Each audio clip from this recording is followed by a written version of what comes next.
Chapter 2400. Weren't you in seclusion? Is it over? Chu Liwei asked in surprise. She had always thought that he still needed some time.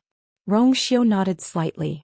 Then his gaze fell on her shoulder, his expression slightly cold.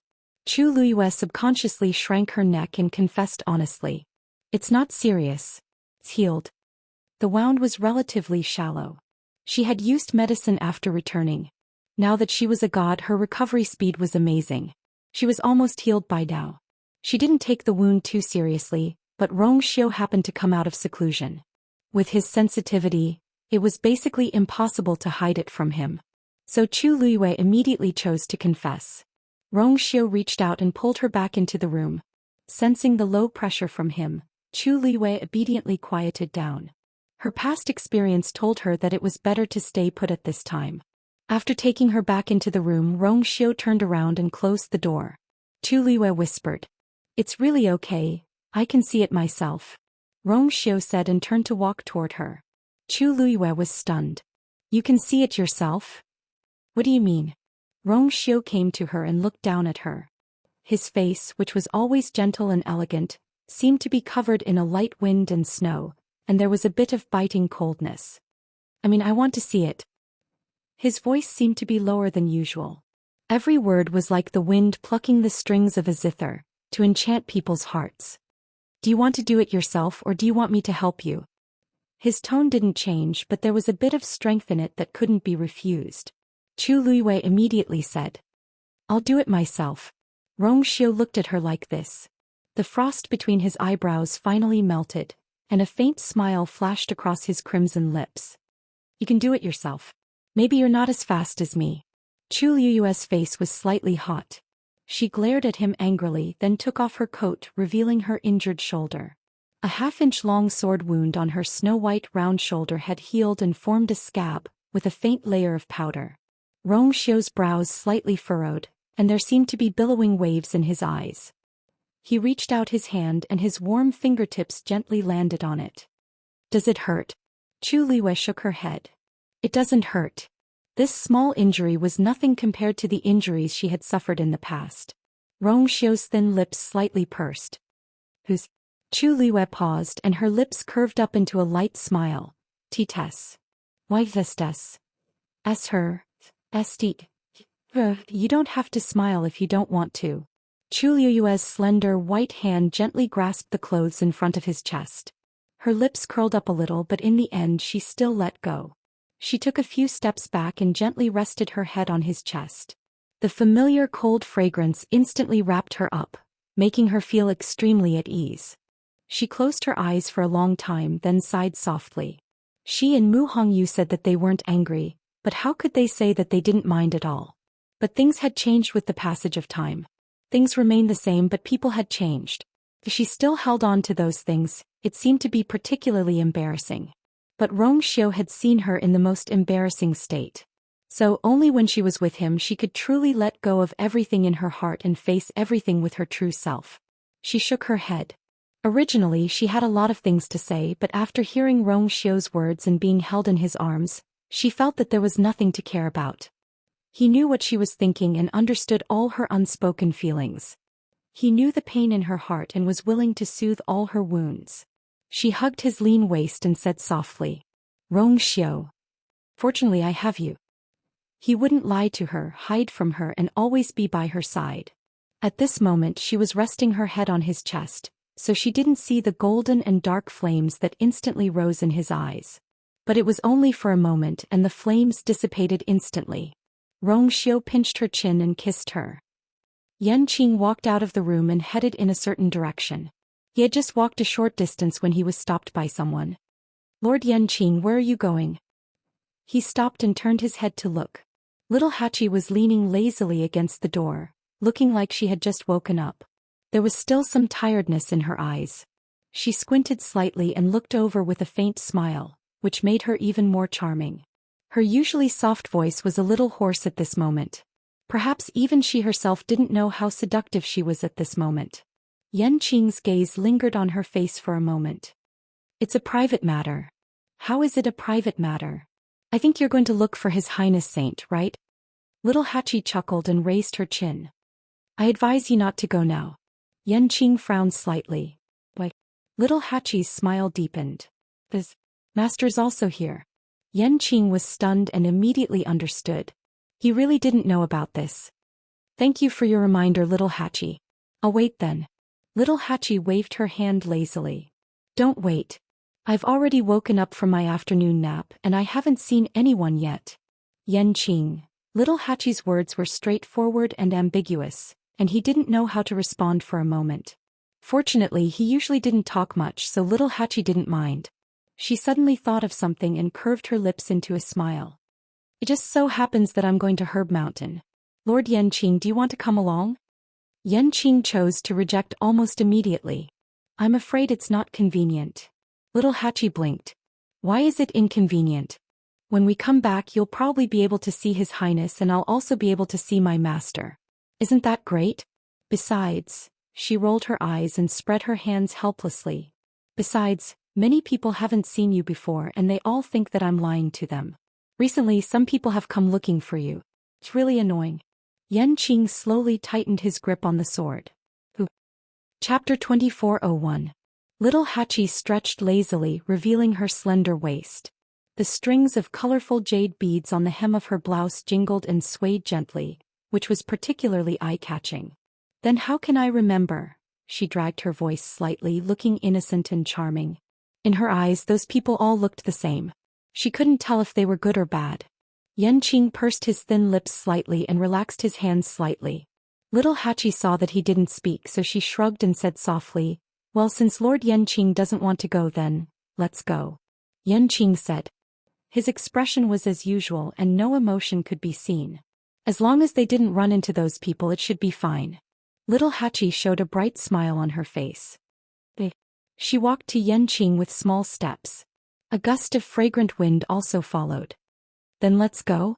Yanqing didn't move. His eyes fell on her face.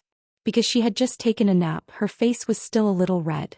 Her black hair was slightly messy, and a few strands hung down and wandered around her neck. She was born extremely beautiful, enchanting and charming. At this time there was a hint of laziness. Her every move was even more seductive. She was like a gust of wind, quietly stirring up a pool of spring water.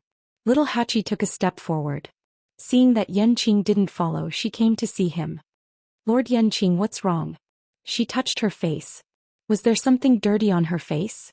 Yanqing paused and said, Your hair is messy. Little Hachi was stunned.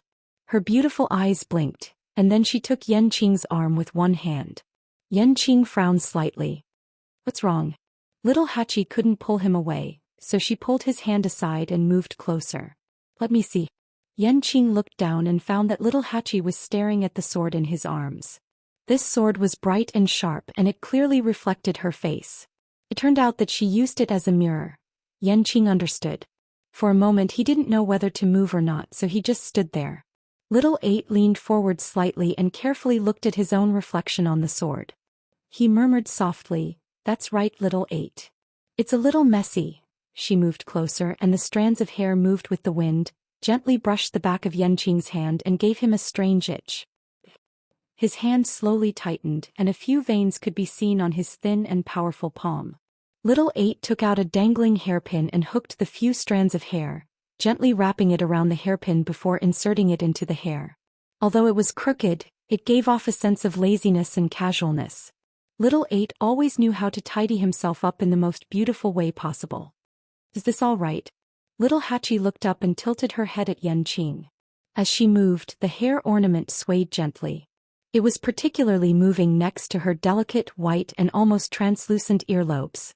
At this time, the tiredness between her eyebrows had dissipated, and the faint redness on her cheeks had faded a lot.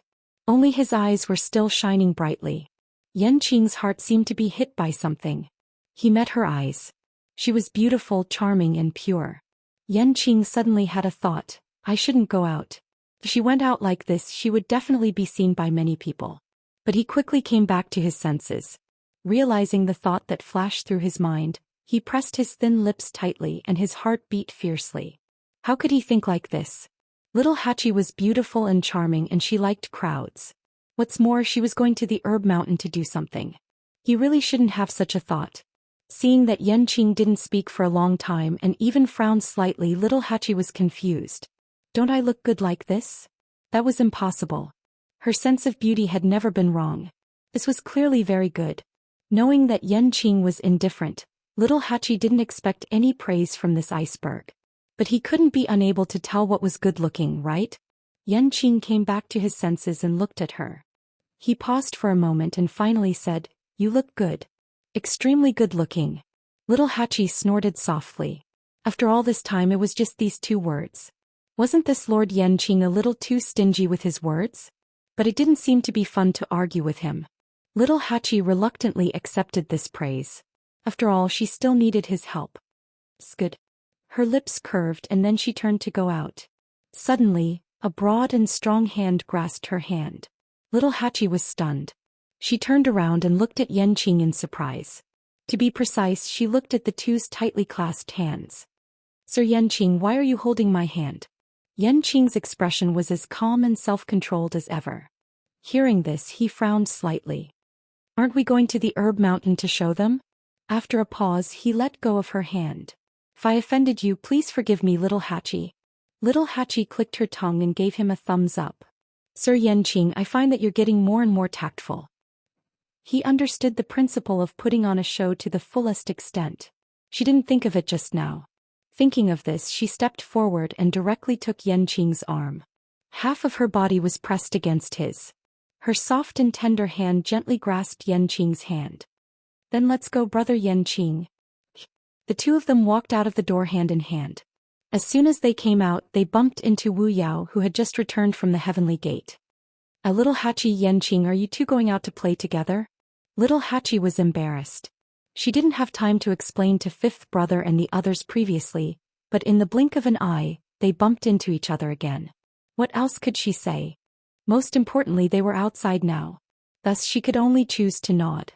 Wu Yao looked at the 2 of them holding hands and snorted softly. Although Yanqing was barely qualified in all aspects, Wu Yao still felt indignant when he saw his sister so intimately with him. "Go and come back early." With that, Wu Yao didn't stay any longer and returned to the courtyard. Little Hachi coughed and hurriedly ran away with Yanqing. Wu Yao returned to the courtyard and saw Xin-Yi standing in front of the door. "Big brother, did you see little Hachi and Yanqing go out together just now?" Xin-Yi nodded. "This Yanqing really hid his strength well. He abducted our little Hachi so easily." Wu Yao walked over to the stone table and poured himself a cup of tea. "Go to the fire." Xin-Yi glanced at him and said mildly, "He's marrying into the family." Wu Yao spat out a mouthful of tea. He looked at Xin-Yi in shock. Then this shock gradually turned into admiration. No wonder Big Brother didn't have any reaction earlier. So he was waiting here? Marrying into the family? Will His Highness the Holy Sun agree? Yanqing was that person's right-hand man. An extremely faint smile flashed through Xin-Yi's indifferent and narrow eyes, disappearing in an instant. Of course. Chapter 2402. Herb Mountain. There was still a month before the gate of heaven closed. Everyone in the Illusion God Palace was on high alert. People were coming and going on Herb Mountain. It was very lively. Little Hachi and Yanqing attracted a lot of attention the moment they arrived. Countless pairs of eyes looked in their direction. When they saw that little Hachi was holding a man's hand, almost everyone was shocked. Who is that? Why is he so intimate with little Hachi? I don't know him. Seems to be new. Is he the one she mentioned before? Her sweetheart? Is there really one? That man seems to be Her Eminence. He's so young. All kinds of discussions could be heard. Little Hachi was very satisfied. She pulled Yanqing's hand. Yanqing immediately understood and bowed slightly. Little Hachi moved closer to his ear and laughed softly. Brother Yanqing, look, you're really something. As she spoke, her warm breath fell on his ears and neck, making him feel scalding hot. Yanqing's Adam's apple bobbed, but he didn't say anything. Little Hachi didn't expect him to say anything. After all, she was in charge of praising people. Let's go over there. There are a few kinds of herbs that need to be collected. Little Hachi was indeed very close to him. When she spoke, Yanqing could even feel her soft lips brushing against his. He nodded slightly. Okay. Little Hachi smiled. Big brother Yanqing looks like he's so well behaved. She suddenly wanted to pinch his face and see if the iceberg would melt. Little Hachi hesitated for a moment, but in the end she held back and pulled him towards a mountain peak. Now she was very familiar with this place. She clearly remembered where the medicinal herbs were located and how much they were. So she could find whatever she wanted immediately. Yanqing followed her obediently. The voices of the two were very soft and the bystanders could hardly hear them.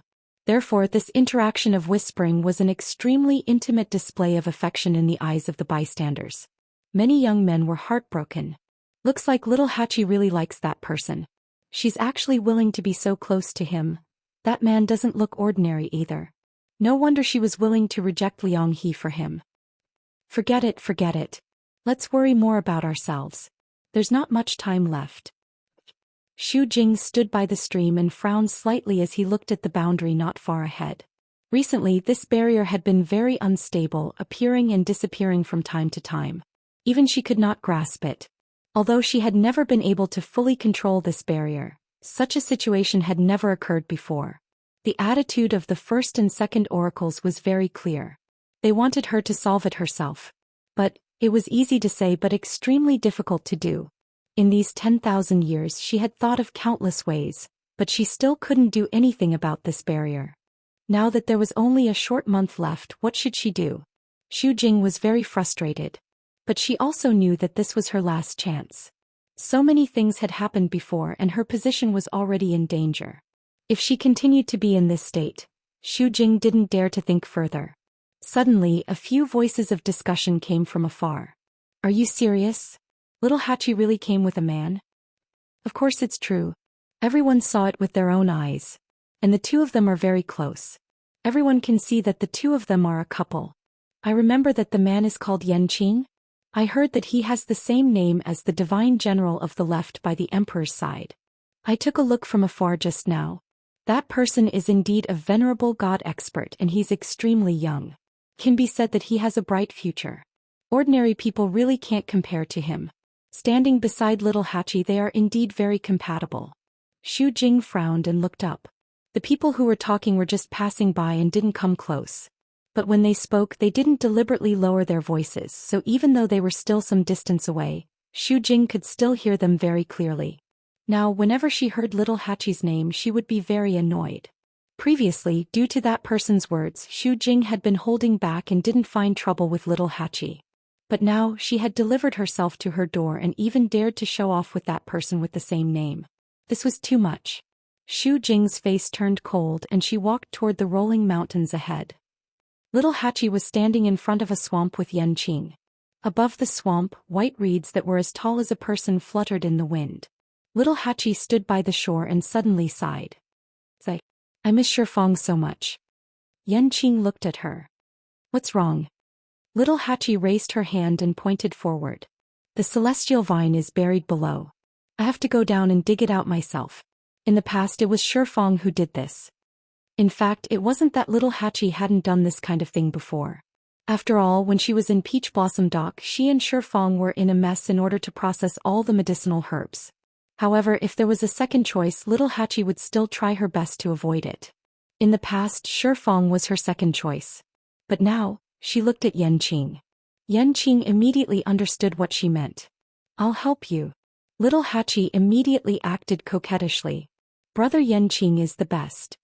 Yanqing didn't say anything and turned to walk into the depths of the reed marsh. At this moment, a mocking voice sounded. You even have to trouble others for such a small matter. Do you deserve to be called a celestial physician? Yanqing stopped in his tracks and frowned. Little Hachi turned around. Sai, why is it this person again? 8th Oracle, are you waiting for me every day? Otherwise, why do I run into you everywhere? Xu Jing smiled coldly and his eyes fell on Yanqing. Just as he was about to mock him, his expression suddenly changed. This back view. When Chu Liyue woke up, it was already evening. The sky was getting dark. She opened her eyes in a daze and felt sore all over, as if her bones were falling apart. For some reason, Rongxiu seemed to be especially. As soon as she moved, a warm body pressed against her from behind.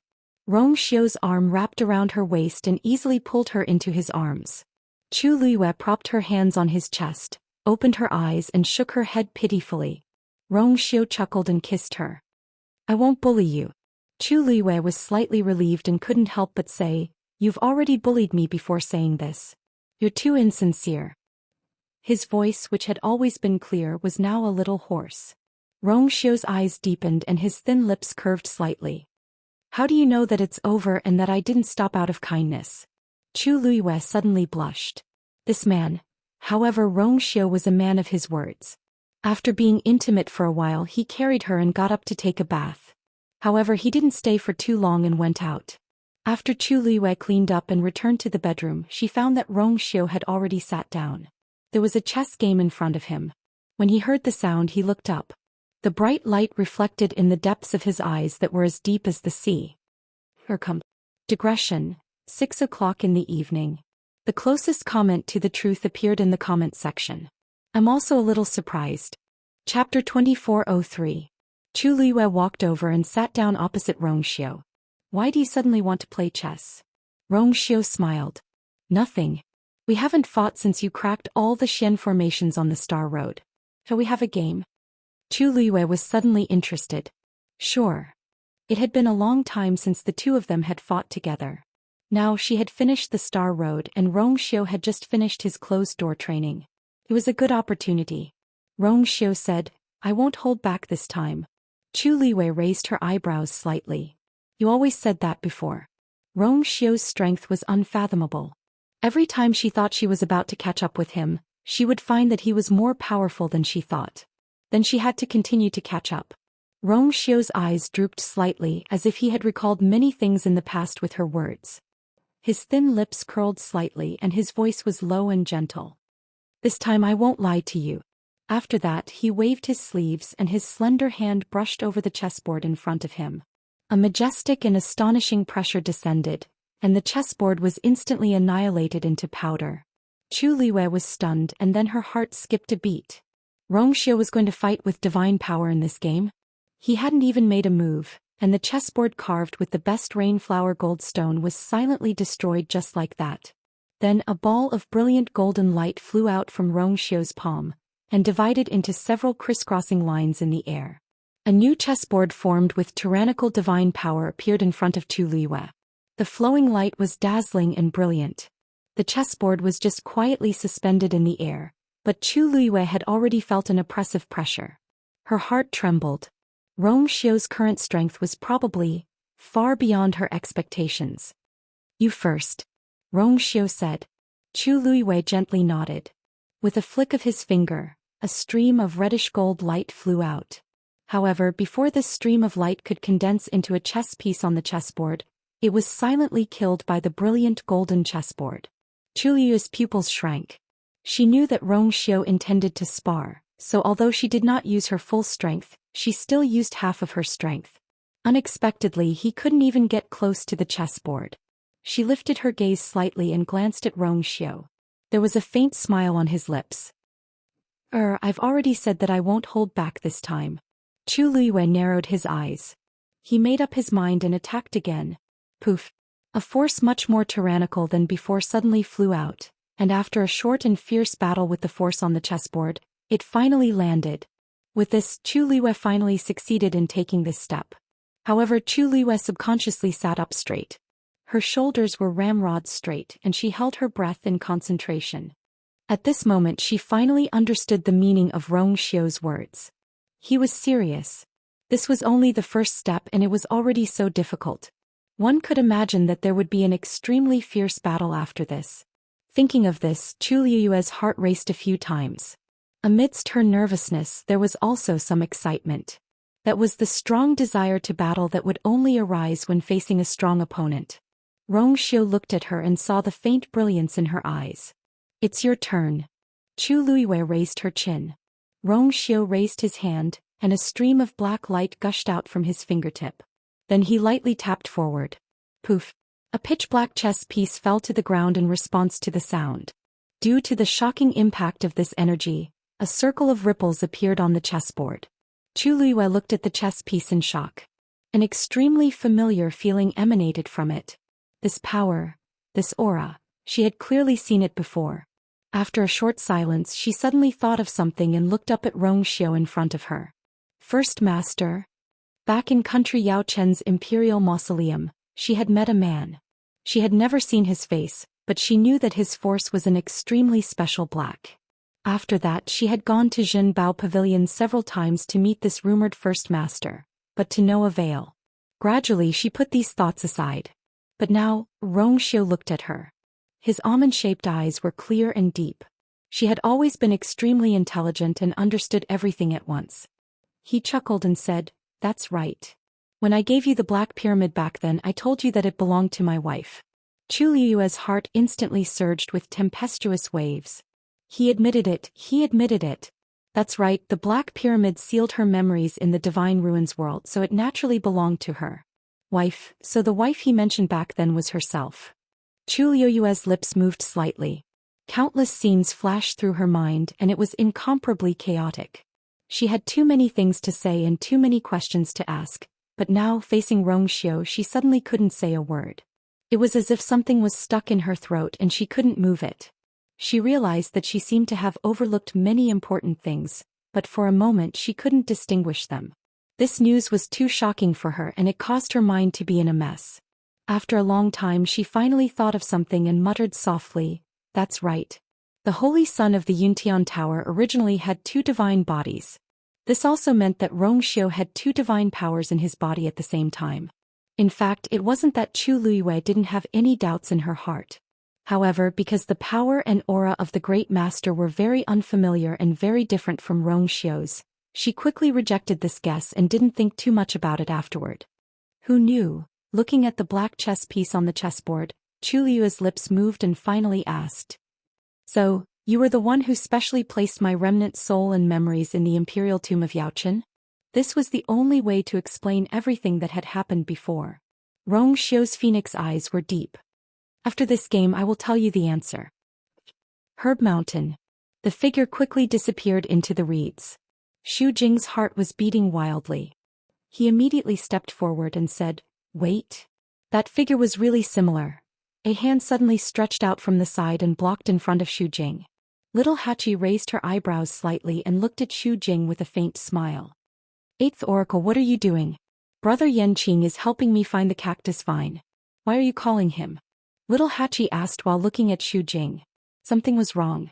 Xu Jing's current expression and mood were very strange.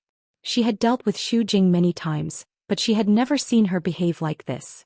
More importantly, Xu Jing was obviously acting like this after seeing Yanqing. What was she doing? Was she angry? No. Xu Jing's eyes clearly showed that she was looking at a very familiar person. At this moment, Xu Jing was anxious in her heart. When she heard Little Eight shout out those words, she was even more enraged. He slapped Little Hachi's hand away and scolded coldly, "I don't want to argue with you today. If you know what's good for you, behave yourself." Chapter 2404. The smile on Little Hachi's face faded. She moved her wrist and chuckled. "What a coincidence. I don't want to slap the 8th oracle today. The skin on your face is too rough. What if you cut my hand?" No one could tolerate such words. Even Xu Jing, who had a grudge with Little Eight for a long time, was no exception. But she was more concerned about something else. She looked up at the reeds again, but the figure had completely disappeared. Little Hachi's mood became unpleasant when she saw her like this. "Eighth Oracle, why are you staring at our brother Yanqing?" This gaze, it really made her uncomfortable. Xu Jing's eyes were cold and she was about to attack. A long sword suddenly flew out from the depths of the reeds and went straight for Xu Jing. Xu Jing was startled and immediately withdrew her hand. She moved her feet and retreated a few steps. Only then was she able to avoid the sword.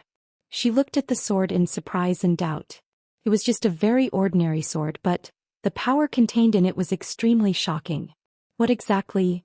Little Eight turned around to take a look, the corners of his lips raised slightly. There was one thing she had to admit. Yanqing was a person of few words and was as cold as an iceberg all day long, but her fighting ability was really amazing. Just like now, even if she was not in front of her, her attacks were steady and accurate. With someone supporting her, Little Hachi felt even more elated. Eighth Oracle, whether I'm worthy of being called a celestial physician is not up to you alone. Besides, I'm not troubling others. Brother Yanqing is my man. Not to mention helping me pick the celestial vine. Even if he helps me massage my shoulders, back hair and makeup, it's his duty. This is called fun. Do you know what fun is? As little Hachi spoke, she kicked the shoes on her feet. She thought to herself, this is good. Yanqing even helped me put on my shoes. Wouldn't it infuriate the 8th oracle to death if he were to say it out loud? Xu Jing was so angry that her entire body was trembling. Of course you. Before he could finish, a buzzing sound suddenly came from behind Xu Jing. Startled, she hurriedly turned around to look. In the distance, a faint cyan barrier was faintly discernible. Several streams of light swam on it, shining brightly. At this time the sky was already very dark, and the barrier was particularly eye-catching. Sensing the fluctuations coming from the barrier, Xu Jing frowned. Why did it start again? But she had no choice. She had to go there immediately. Otherwise it would be troublesome if something happened. She glanced at little Hachi unwillingly, her eyes quickly sweeping over the reeds behind her. Although the possibility was very small, she still felt an inexplicable uneasiness in her heart. He probably wouldn't be able to see him today, so he could only look for another opportunity. In any case, this person was in the illusory god palace. What was so difficult about meeting him? Thinking of this, Xu Jing no longer hesitated and turned around to leave. Little Hachi's beautiful eyes narrowed slightly as she looked at the barrier thoughtfully. A breeze blew over, lifting up the tongue tied to her waist. At this time a sound came from behind her. Little Hachi turned around and saw Yanqing walking out of the reeds. He was holding a few cactus vines in his hand. Then he raised his hand and the sword finally flew back into his hand. He came in front of little Hachi and handed the cactus vines to her. Although it grew in the swamp, the cactus vines were green all over and as clear as jade. They were very clean and beautiful. Thank you, big brother Yanqing. Little Hachi took the cactus vines and smiled at Yanqing. Yanqing's expression changed slightly. That person just now was the 8th oracle? Little 8 nodded. Then his eyes turned. He bit his lips and leaned over with a smile. Big brother Yanqing, the 8th oracle, seems to be interested in you. Impossible. Yanqing blurted out without thinking. Little Hachi refuted. How do you know it's impossible? If I didn't stop her, she would have gone in to find you. She looked really strange. Although little Hachi's words were teasing, they weren't completely nonsense. Yanqing pursed his thin lips and said, I mean, she hasn't even seen me. What else can she say? Little Hachi snorted. That's hard to say. The 8th oracle is very strange. Also, she seems to have a special feeling for the divine general of the left. She suddenly exclaimed. She can't be a couple with that person, right? She thought about how Xu Jing forced Yanqing to change his name. If there wasn't something going on, why would she care so much about it? It was rare for Yanqing to frown. What nonsense are you talking about? I'm not talking nonsense. Little Hachi's red lips curled. You didn't see how protective she was of the divine general of the left that day. Both their words and expressions were very intimate. What if there is something going on between them? If I offend her, won't I offend the divine general of the left as well? Yanqing looked at her. You're still worried about this? If she was afraid, she wouldn't have slapped Xu Jing. Little Hachi glared at him. Of course I'm afraid. I heard that the divine general of the left is very powerful. If he comes to find trouble with me, he won't. Yanqing interrupted her. Little Hachi snorted. Who knows? Speaking of this, she suddenly looked at Yanqing and asked, who is prettier, me or Xu Jing? Yanqing paused. Little Hachi pushed him gently. Tell me. Yanqing said concisely. You. Only then did little 8 smile again as he gently touched his face. I think so too. Then I'm relieved. I'm so beautiful. Do you think the divine general of the left would be willing to lay his hands on me? Yanqing looked at her for a long time before he said. He wouldn't. Digression. There was no 5th update today. Once the weather became hot, the skin on her hands began to peel. It hurt to type. When she wrote the 3rd update, she felt that she had taken a step toward the ending. She was a little reluctant. She even wanted Xiao to continue to hide the truth. But the truth would come out eventually. The author didn't say so much because she wanted to be lazy. No. Asterisk, asterisk, caret asterisk, asterisk. Chapter 2405. Time passed slowly. In the room, Chu Luiyue and Xiao sat opposite each other. Between the two of them was a chessboard. On it, the two extremely intense colors of black and red gold complemented each other, forming an extremely gorgeous painting. Fine beads of sweat gradually appeared on Tu Liyue's forehead, wetting a few strands of hair on her forehead. 6 hours had passed, but in this period of time she had only taken 5 steps. It was not that she did not know where to place a piece, but the power on the chessboard was simply too strong. If she wanted to successfully place a piece, she had to put in a lot of effort. Moreover, every step was more difficult than the previous one. Before this, Chu Liyue had never thought that this game of chess between her and Rongxiu would progress so slowly and painfully. Chu Liyue had long known that Rongxiu was very strong, but this was the first time she clearly felt the gap between the two of them. It was like a natural chasm that was difficult to cross. After she placed her 6th piece, Rongxiu raised his hand as well. A black chess piece landed gracefully. His movements were natural and smooth, and there was no sense of oppression that Chu Liyue felt when she faced the chessboard. It was as if everything was just a piece of cake for him. In fact, it was indeed so. Chu Liyue pursed her lips. She was now a god, and it was no exaggeration to say that she was definitely one of the best among the gods. Her divine power was definitely at a level that could crush most of the cultivators. Needless to say, she had already completed the star path and deciphered all the Xian formations on it. Great Grandmaster. In front of Rongxiu she was beaten to a pulp. Chu Liyue held her breath and concentrated. She had to finish this game and then listen to Rongxiu tell her the answer that he had been hiding for a long time.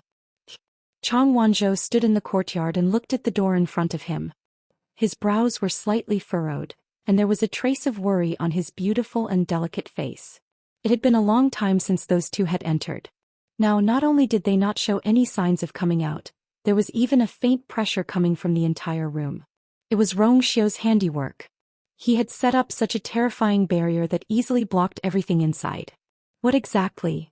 After a moment of hesitation he walked towards another room. The door was not locked, but Chang Wanzhou came to the door and knocked. "It's me." An indifferent and calm voice came from the room. "Come in." Only then did Chang Wanzhou enter. Walking around the screen, Sun Yi was standing behind the desk. There was a picture in front of him. Chang Wanzhou glanced at it subconsciously. He could only vaguely see the complicated lines drawn on it. Amidst the chaos, there seemed to be some kind of indescribable pattern. When he saw the familiar blurry handwriting hidden under the lines, his heart skipped a beat and he immediately lowered his head. Sun Yi did not seem to mind. He only took a paperweight and casually pressed it down. Then he looked up. "Is something the matter?" Chang Wanzhou hesitated for a moment. "Master and His Highness, there seems to be something wrong.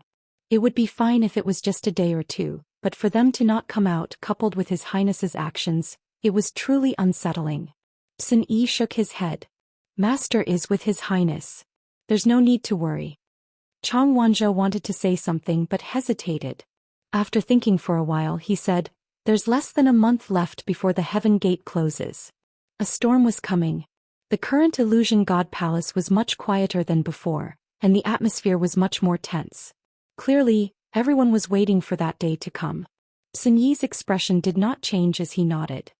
"Sinditsun, Master and His Highness have their own plans. There's no need for us to worry. As for you, how have you been?" Chang Wanzhou rubbed his forehead. "Everything is going well." Sun Yi didn't seem surprised.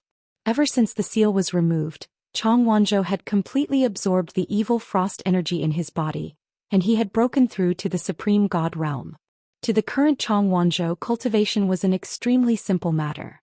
As long as nothing went wrong, there was nothing to worry about. It's fine as long as you know what you're doing. However, don't go out during this period of time.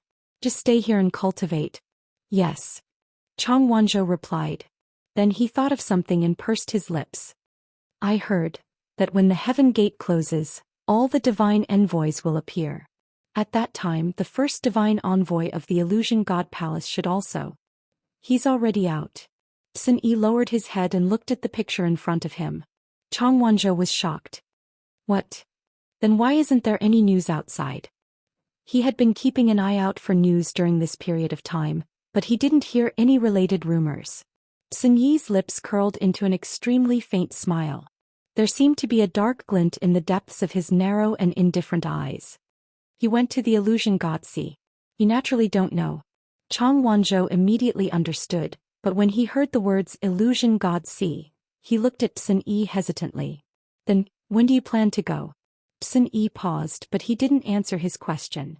Is Shijing still in the lightning pool? Chang Wanzhou nodded.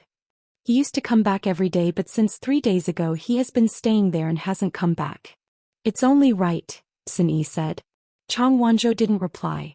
After a while, Sun Yi said, go back and rest. You don't have to worry about these things. There might be a lot of things waiting for you to do in the future. Chang Wanzhou's eyes flickered. He touched the Tuan Xinzi at his waist and said, all right. Yes. Xu Jing quickly returned and came in front of the light blue barrier again with a frown. The abnormal fluctuation just now had dissipated. It was as if nothing had happened. But she clearly knew that it wasn't the case. Xu Jing was in a terrible mood. This barrier was unpredictable and would have problems from time to time. It always made her feel like she was being toyed with. She became even more frustrated when she thought of the attitude of the first and second divine emissaries. Now she had to admit that she couldn't solve this problem with her own strength. Thinking of this, she made up her mind and turned to leave. Not only this barrier but also the divine general of the left. Even though she felt that it was impossible, she still wanted to confirm it herself. Yu Qian was on Divine Beast Mountain. This was the first time he went out since he was publicly punished by the first divine emissary. The divine beasts on the mountain seemed to have sensed his cold mood and didn't dare to approach him. Yu Qian walked alone in the forest. As he walked, he thought about some things that had happened recently.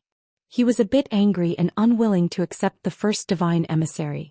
No matter what, he was still the second divine emissary. Although his status was slightly lower than the first divine emissary, how could Yu Qian not have any complaints after kneeling in public for 3 days and 3 nights? These years the first divine emissary didn't do anything. He personally took care of all the affairs of the illusion god palace. But now he was punished like this just because he asked one more question. Yu Qian's eyes darkened. Chapter 2406. But Yu Qian didn't dare to show it. He knew very well that the strength of the first divine envoy was much higher than his. More importantly, the first divine envoy was the most valued and trusted person of the divine master. He had the support of the divine master. This alone was something that others couldn't compare to. Therefore Yu Qian could only endure. Suddenly, his expression froze as he looked ahead. Who is it? He shouted sternly. A tall figure walked out of the forest. It was a young man with a strong and tall figure. He was even half a head taller than Yu Qian. He had a strong appearance and an outstanding temperament. It was an unfamiliar face. After seeing Yu Qian, the man in front of him was stunned for a moment before he nodded and saluted. Greetings, second divine envoy. Yu Qian's strength was extraordinary, and there was only one possibility that he would appear in this place at this time. Yu Qian quickly searched his mind and vaguely guessed the other party's name. Hua Shuangshuang. Hua Shuangshuang was a little surprised. Do you know me, second divine envoy? Yu Qian couldn't say that he knew him, but he had indeed heard of his name. Ever since Chu Liyue successfully completed the star path and entered the palace of the illusory god, Yu Qian had specially investigated her subordinates. Hua Shuangshuang was very tall and very recognizable, so Yu Qian quickly guessed. What are you doing here? Yu Qian asked coldly. The heavenly gate was about to close. Now most cultivators were busy improving their strength. Why would they stay on the Divine Beast Mountain? Hua Shuangshuang was about to speak when a small head quickly appeared behind her and quickly shrank back. Yu Qian's eyes were very sharp. What's that behind you? Hua Shuangshuang coughed. It's nothing. It's just a little guy. Little guy, Yu Qian suddenly laughed. Wind-stepping tiger? Hua Shuangshuang's heart skipped a beat. Yu Qian's eyes were extremely sharp. Even if it was just a glance, he quickly recognized that it was a small wind-striding tiger. However, there didn't seem to be such a beast on the Divine Beast Mountain. And where did the one on Hua Shuangshuang's back come from? Yu Qian could clearly sense a familiar aura coming from the little wind-stepping tiger. After thinking for a while, he suddenly thought of something. Is this the cub left behind by that animal? When he was bitten by the wind-striding tiger, he was extremely angry and killed it in a fit of anger. However, he did not expect that there would be a small one left behind. And now it was following Hua Shuangshuang. Yu Qian stretched out his hand.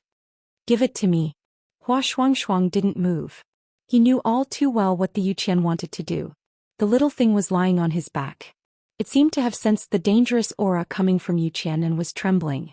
This caused the smile on Hua Shuangshuang's face to fade. Second divine envoy, it has no one to rely on and is already very pitiful. Why do you have to kill it? Yu Qian seemed to have heard a joke. It seems that you know quite a lot. But, who are you to speak to me like this?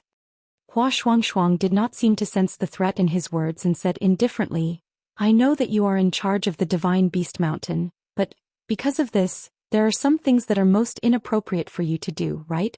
There were so many divine beasts here and they all obeyed Yu Qian's words.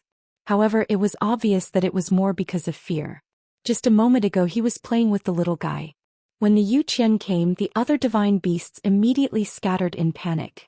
It was not hard to imagine how the Yu Qian usually treated them.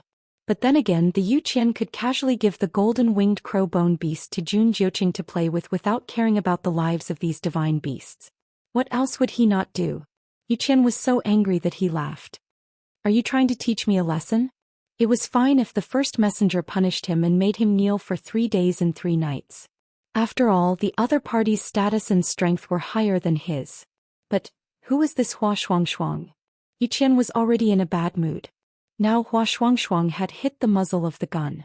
If not him, who should she look for? Hua Shuangshuang was neither servile nor overbearing. I don't dare. I'm just stating the facts. Of course he could tell that the Yu Qian was angry.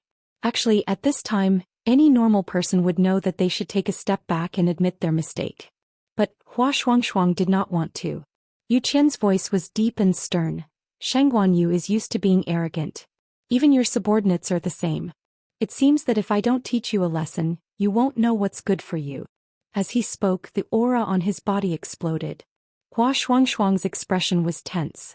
With his current strength, he obviously could not compete with the other party. There was no doubt that as long as the Yu Qian wanted to, he could finish him in one move. The piled-up leaves in the forest flew up. The air condensed and the surrounding space seemed to be frozen. However, at this time, the little wind-stepping tiger suddenly climbed from Hua Shuangshuang's back to his shoulder. Then it jumped to the ground and stood in front of Hua Shuangshuang. It roared fiercely at the Yu Qian. Unfortunately, it was still young and its voice sounded very childish. It was not threatening at all. Yu Qian laughed when he saw this. What? You want to protect him with just you alone? You overestimate yourself.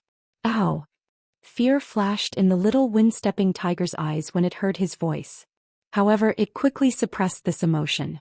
It stood firmly in front of Hua Shuangshuang. It looked like if the Yu Qian made a move, it would immediately fight to the death. Hua Shuangshuang frowned and quickly picked up the little wind-stepping tiger. Second messenger, if you have any anger, just take it out on me. Why bother with it? Chapter 2407. Yu Qian didn't think much of it. After all, he didn't care about both humans and beasts. He couldn't do anything to the first divine emissary, but how could he not punish Hua Shuangshuang? And this little bastard. Yu Qian rubbed the web between his thumb and forefinger. If he wanted to blame someone, he could only blame himself for being born in the wrong body. He had already killed the wind-striding tiger that bit him. This little one must be holding a grudge against him and wouldn't be able to be raised well. Since that was the case, he had to settle this once and for all. Therefore, Yu Qian's attitude was very firm. He glanced at Hua Shuangshuang and sneered, "How strange. Speaking of which, it's not even your contracted divine beast. Why are you doing this for it?" He had thought that Hua Shuangshuang was doing this because she had a contract with the wind-striding tiger. But after taking a closer look, he realized that wasn't the case. Hua Shuangshuang's actions were even more laughable in Yu Qian's eyes. Ayo! The little wind-striding tiger roared at Yu Qian again. Hua Shuangshuang stroked its head comfortingly and said, "Although we don't have a contract, a magical beast's life is still a life." These magical beasts were close to him, so he naturally saw them as friends. Ridiculous. A powerful and terrifying aura gathered in Yu Qian's palm. However, just as he was about to make a move, a clear cry suddenly came from the depths of the forest. Screech. Yu Qian frowned and looked over. A golden-winged skeletal beast flew over and blocked in front of Hua Shuangshuang without hesitation. The feathers on its body fluttered as it stared at Yu Qian as if it was looking at an enemy. Yu Qian looked at it and recognized that it was the one he had given to Jun Jiuqing. He knew that the golden-winged skeletal beast was saved by Hua Shuangshuang, but he didn't expect that it would be willing to go against him for Hua Shuangshuang. It had been raised by him on mythological Beast Mountain for the past few years. Yu Qian just opened his mouth when he suddenly paused. His expression turned serious as he looked behind Hua Shuangshuang. A pair of eyes filled with hostility suddenly appeared in the forest. Then a second pair, a third pair. A rustling sound was heard. The mythological beasts that had just escaped had all returned at this time. They all came to Hua Shuangshuang's side and confronted the Yu Qian from afar. Strands of piercingly cold killing intent swept over, causing Yu Qian to be both shocked and furious. Are you rebelling? Herb Mountain. After picking the rest of the herbs, little Hachi pulled Yanqing back. Little Hachi was in a good mood. Today she had completed her mission of pretending to be lovey-dovey and made Xu Jing suffer a setback. On the way she chatted a lot with Yanqing. Yanqing, on the other hand, was as silent as ever.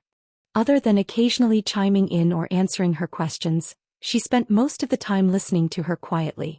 After talking for a while, little Hachi finally remembered something. She looked at Yanqing, blinked her eyes and asked, "Brother Yanqing, do you think I'm noisy?" Yanqing's face was expressionless. Her voice was soft and charming. It was different from other people's. Little Hachi patted his arm in satisfaction when she heard his answer. Under the thin shirt was a man's strong and slender arm. She smiled and said, "Brother Yanqing, you're a promising child." As she spoke, she pulled Yanqing and was about to enter the door. However, the door was opened as soon as they reached the door. A familiar face came into view. They looked at each other. Yumo looked at the two people standing in front of the door in shock. Little Hachi had just returned.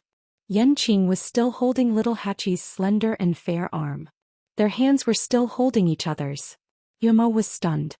He roared in his heart, "What's going on?" Who could tell him what had happened in this short period of time? Yanqing, this brat, actually held the girl's hand? Little Hachi saw Yumo and greeted him happily. "Master Yumo, long time no see." Yumo swallowed hard. Little Hachi pulled Yanqing in and turned to close the door. Only then did she let go of Yanqing and raise her hands. "Don't worry, I'm just borrowing Master Yanqing. I don't mean anything else." Yumo's eyes twitched.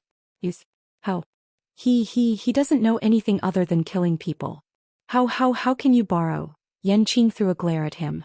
Unfortunately, Yumo was too shocked at this time and didn't notice the threat at all. Little Hachi smiled and winked at Yumo. "Of course, I know that Master Yanqing is very powerful, but he's also a man. He's very useful as a shield." Yumo was dumbfounded. What did she mean?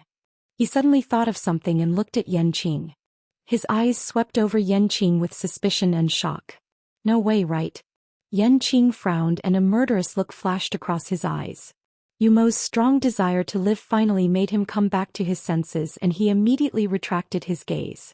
Little Hachi had already walked into the courtyard. "A master and his highness haven't come out yet?" Yumo hurriedly explained, "They're practicing chess and probably won't come out for a while." He also sensed the movements of his master and specially came to guard. "Miss Little Hachi, do you have something urgent?" "No, I don't." Since they were busy, she would wait for a while. Little Hachi finished speaking and said goodbye to the two and returned to her room. Yumo didn't rush to Yanqing until her figure completely disappeared behind the door. He tried to suppress his excitement and said, "Brother, you're giving in." Digression, 6 p.m. Chapter 2408. Yanqing's gaze was as cold as a blade as he glanced at Yumo. Yumo immediately took a step back, fearing that the man in front of him would draw his sword. I'm just concerned about you." Yanqing turned around and walked away, not bothering with him. Yumo chased after him, unwilling to give up. "Hey, say something. What's going on? Are you guys really together? Why didn't I know about it before? We're brothers after all. Why did you hide it from me so tightly?"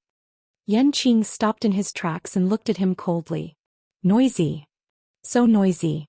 Yumo was hit hard. He covered his heart with one hand and was extremely sad. "You heartless person. If it were someone else, I wouldn't even bother to ask." "You wait." He suddenly realized that something was wrong and widened his eyes. "You mean, it's true?" This kid didn't deny it. Yanqing frowned slightly. He pursed his thin lips and was about to leave. Yuemo was so shocked that he froze on the spot. Damn, little Hachi is so beautiful.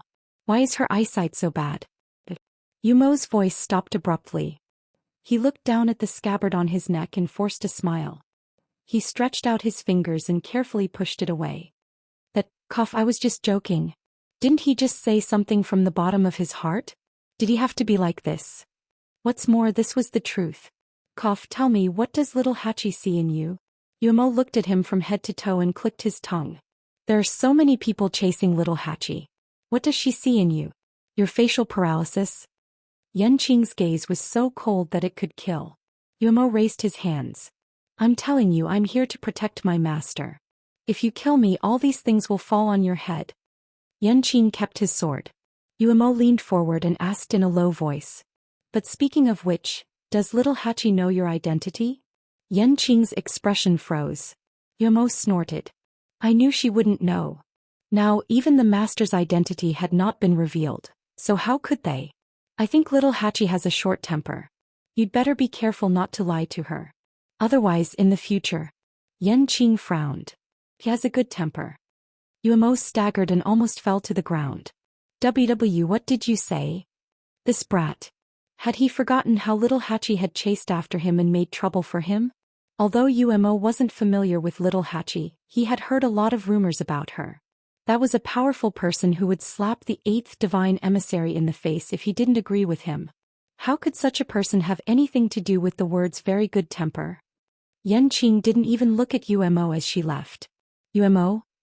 He seemed to have been despised just now. Time passed. In the room, the game between Chu Liyue and Rong Xiu had just begun. Chu Liyue's palms were sweaty.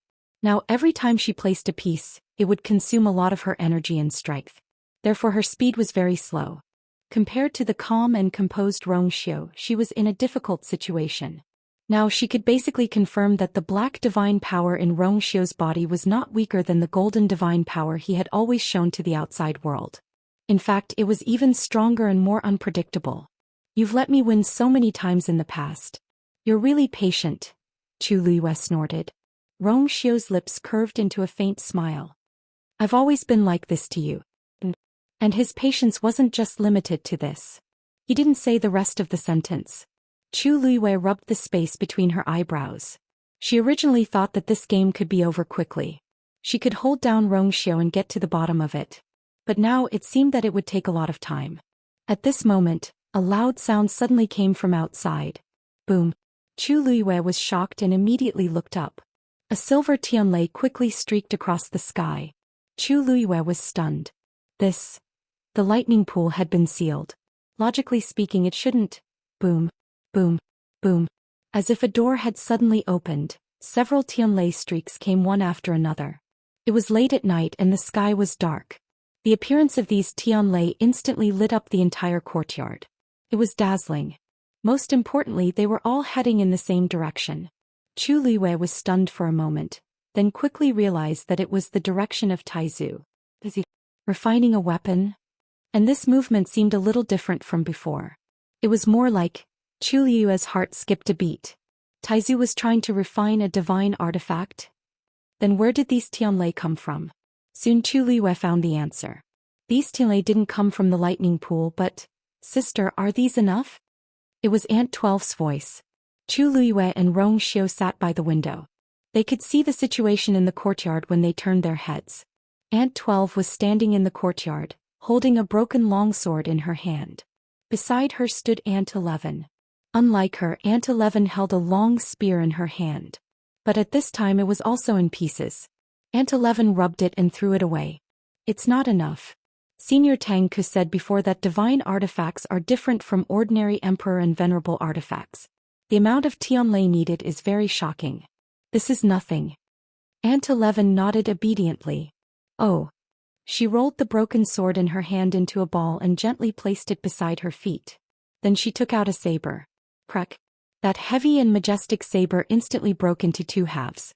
Aunt 12 waved her hand, and several silver tianlei gushed out and went straight ahead. Chapter 2409. Chu Liyue was speechless.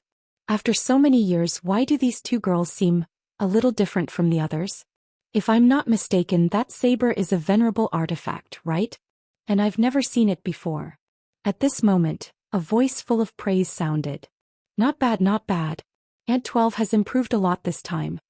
Chu Liwei turned her gaze and saw Tang Ku standing not far away from the two of them with his hands behind his back. He was looking at the two of them with a gratified and appreciative expression. The quality of these venerable artifacts can only be considered average. You two can practice first. I'll find you a few better ones later. Shengguan Jing wanted to forge a sacred artifact. The further he progressed, the higher the need for Tianlei's power. However, he had to prepare early. Once he broke through, he would officially step into the realm of a refining saint. For this day, Tang Ku had made sufficient preparations. He could not screw up at the most critical moment. When Aunt 12 heard the praise, her small face immediately blushed and she nodded vigorously. Okay. Thank you, Senior Tang Ku. She felt more energetic. Aunt 11 did not say anything, but her hands did not stop moving. Rays of Tianlei flew out from those divine artifacts, almost illuminating the courtyard as if it was daytime. Tang Ku touched his chin. What's the big deal about the lightning pool being sealed? There are always more solutions than difficulties. Chu Liwei was speechless. Although she had been looking forward to seeing Taizu break through, the current situation seemed to be different from what she had expected. Such a big movement naturally attracted the attention of others. Mu Hongyu's face was filled with amazement. So it can be like this. It's really amazing. Jian Fengqi said faintly. That's right. This young master has a part to play in these heavenly lightning. Mu Hongyu glanced at him. If you can really help Senior Shangguan Jing break through to become a refining saint, you'll benefit from it. You're really greedy. Jian Fengqi was speechless. Although these words made sense, why did it sound a little wrong? Mu Hongyu looked at Aunt 11 and Aunt 12 again. In the past, I only heard that they have big appetites. I didn't expect that they were actually waiting here. The astonishing energy was completely absorbed by the two of them, fusing into every inch of their bodies. As a result, they could now dismantle divine weapons with their bare hands. Even Her Eminence wouldn't be able to do it so smoothly, right? Speaking of which, the people around Luyu are quite powerful. God Beast Mountain. Yu Qian and Hua Shuangshuang were facing each other from a distance. More and more mythological beasts stood out and surrounded Hua Shuangshuang, forming a confrontation with the Yu Qian. The Yu Qian was extremely angry. Just as he was about to attack, he suddenly heard a voice. Wait. Yu Qian frowned and turned around. When he saw who it was, a trace of astonishment flashed across his face. Patriarch Mao Zhen? Mao Zhen walked over with a smile. Second Oracle, you're finally here. Waiting for me? After all, the other party was the patriarch of the Great Phoenix Dragon clan. Yu Qian's attitude was still considered polite. Patriarch Mao Zhen, are you looking for me? Of course. I wanted to have a good chat with you some time ago, but you didn't leave the illusory god palace, so I waited until now. Mao Zhen spoke as if he had just seen Hua Shuangshuang. Oh, there's someone else here? His eyes swept across the mythological beasts around Hua Shuangshuang, and finally looked at Hua Shuangshuang with a deep gaze. Hua Shuangshuang cupped her fists and bowed. Greetings, Patriarch Mao Zhen. Mao Zhen waved his hand and smiled at the Yu Qian. Second Oracle, I wonder if it's convenient for us to talk? Yu Qian frowned quickly. After thinking for a moment, he nodded. Patriarch Mao Zhen, please. As he spoke, he stared at Hua Shuangshuang. He couldn't touch him today, but there would be plenty of opportunities in the future. Mao Zhen didn't seem to notice the subtle atmosphere between the two. Second Oracle, please. Then Yu Qian and Mao Zhen left together, leaving only Hua Shuangshuang and the other mythological beasts. After the threat disappeared, Hua Shuangshuang exhaled softly. But for some reason there was still a breath in his chest. It was uncomfortable and couldn't go up or down. Ow! The little wind-stepping tiger shouted in his arms. Hua Shuangshuang looked down and saw that the little thing was still trembling. It was obvious that it was still scared. But it still ran out without hesitation. And the surrounding mythological beasts. If it were someone else, they would be very happy and proud to have so many mythological beasts protecting them. But now Hua Shuangshuang's heart was particularly heavy. When he saw the tragic death of the wind-stepping tiger last time, he knew that the second oracle in charge of the mythological beast mountain Yu Qian was not an easy person to deal with. Now that he saw it, it was indeed so. In his eyes, these mythological beasts were just objects that could be dealt with at will. He didn't care about them at all. Other than the wind-stepping tiger, there were many other mythological beasts that had similar or even worse situations. Hua Shuangshuang took a deep breath. Thank you for this time. You can all go back. As he spoke, he raised his arm and the golden-winged raven-bone beast flew to his arm. He lifted his foot and left. Only a few reluctant gazes fell on him and wrapped around him. Hua Shuangshuang walked for a distance and stopped again. He lowered his head and looked at the dumpling tongue hanging on his waist. Peach Blossom Cove. Yujio was standing guard in front of the gate realm, playing with the wooden sword in his hand. It seemed that this one couldn't be used anymore. He had to get a new one. But fortunately his big brother left him a few before he left. Suddenly, a distant sound of a zither came from the gate realm in front of him. Yujio was shocked and immediately looked up. He saw a figure faintly visible in the dazzling mirror embedded in the gate realm. Digression, it was so hot today. Chapter 24:10. It was the figure of a woman. The light was blurry and he could only vaguely make out a rough outline. Yujio's heart skipped a beat. He subconsciously tightened his grip on the wooden sword in his hand and stared at it. Ever since this mirror appeared in the gate realm, this was the first time something like this had happened. He stared at the figure without blinking, trying to figure it out. Unfortunately, the scene was too vague and he couldn't tell what it was. A faint pressure gradually spread out, and it even made Yujio feel a deep sense of reverence in his heart. This is... However, in just a moment the figure gradually dissipated. The dazzling light on the mirror shrouded over again, covering everything. It was as if everything was normal. However, Yujio couldn't relax. He had never felt such a shocking pressure before. How could there be such a figure in the mirror? And who was that person? Yujio was a little uneasy. However, for a long time that scene didn't appear again. After a long time he finally exhaled softly and looked back. On the horizon, a silver bridge stretched across the sky. It was quiet, majestic, and sacred. More and more Tianlei gathered. Shengguanjing stood in the air. In front of him there was a saber floating quietly. It was a long saber made of dark green copper. The blade was about 3 fingers wide and 1 finger thick. There was a groove on the back of the saber. At this moment, countless silver Tianlei came one after another and poured into the long saber in his hand. Sparks flew everywhere and thunder rumbled. Shengguanjing held his breath and stared at the long saber in front of him with full concentration, afraid that there would be a mistake. Originally he thought that with the lightning pool sealed there was no hope for this breakthrough. He didn't expect Ant 11 and Ant 12 to come and help. Also there was Tangku. With so many external forces helping him, if he still couldn't succeed this time, then he really wouldn't have the face to face everyone. Everything had been going smoothly before. Now there was only the most crucial point left, which was to summon the power of a chaos holy jade and pour it into it to refine into a saint. This step was easy to say, but it was extremely difficult to actually carry out. There were definitely many venerables in the illusion god palace. However, after so many years there were very few who succeeded. Therefore Shengguanjing was extremely nervous. He raised his eyes and looked at the illusory god palace that stood at the end of the horizon. Success or failure, it all depended on this. Then he held the saber with both hands and poured the god power in his body into it. A glowing light suddenly flew out of the palace of illusory god, piercing through the dark sky and heading straight for Shengguanjing. It's almost done. Seeing this scene, Tangku waved her fist, unable to hide her excitement. He was a weapon refining saint, so he was naturally the clearest about this. This time Shengguanjing would definitely become a saint. The commotion attracted the attention of countless people. Swish, swish. The sound of air being torn apart could be heard. Many people appeared one after another. They raised their heads and focused their gazes, following that streak of lustrous light. Someone is refining a sacred artifact? This movement doesn't come from the illusory god palace. Looks like someone is about to break through to the weapon refining saint realm. Wait, that direction, why does it look like... As the gate of heaven closed, everyone was in a state of extreme nervousness. Now that there was such a huge commotion, it naturally caused an uproar among the crowd. At this time, even the slightest movement would attract a lot of attention, let alone something as big as breaking through to the weapon refining saint realm. For a moment, Countless people looked at Shangguan Jing following that streak of lustrous light. Soon some sharp-eyed people recognized him. Isn't that Shangguan Jing?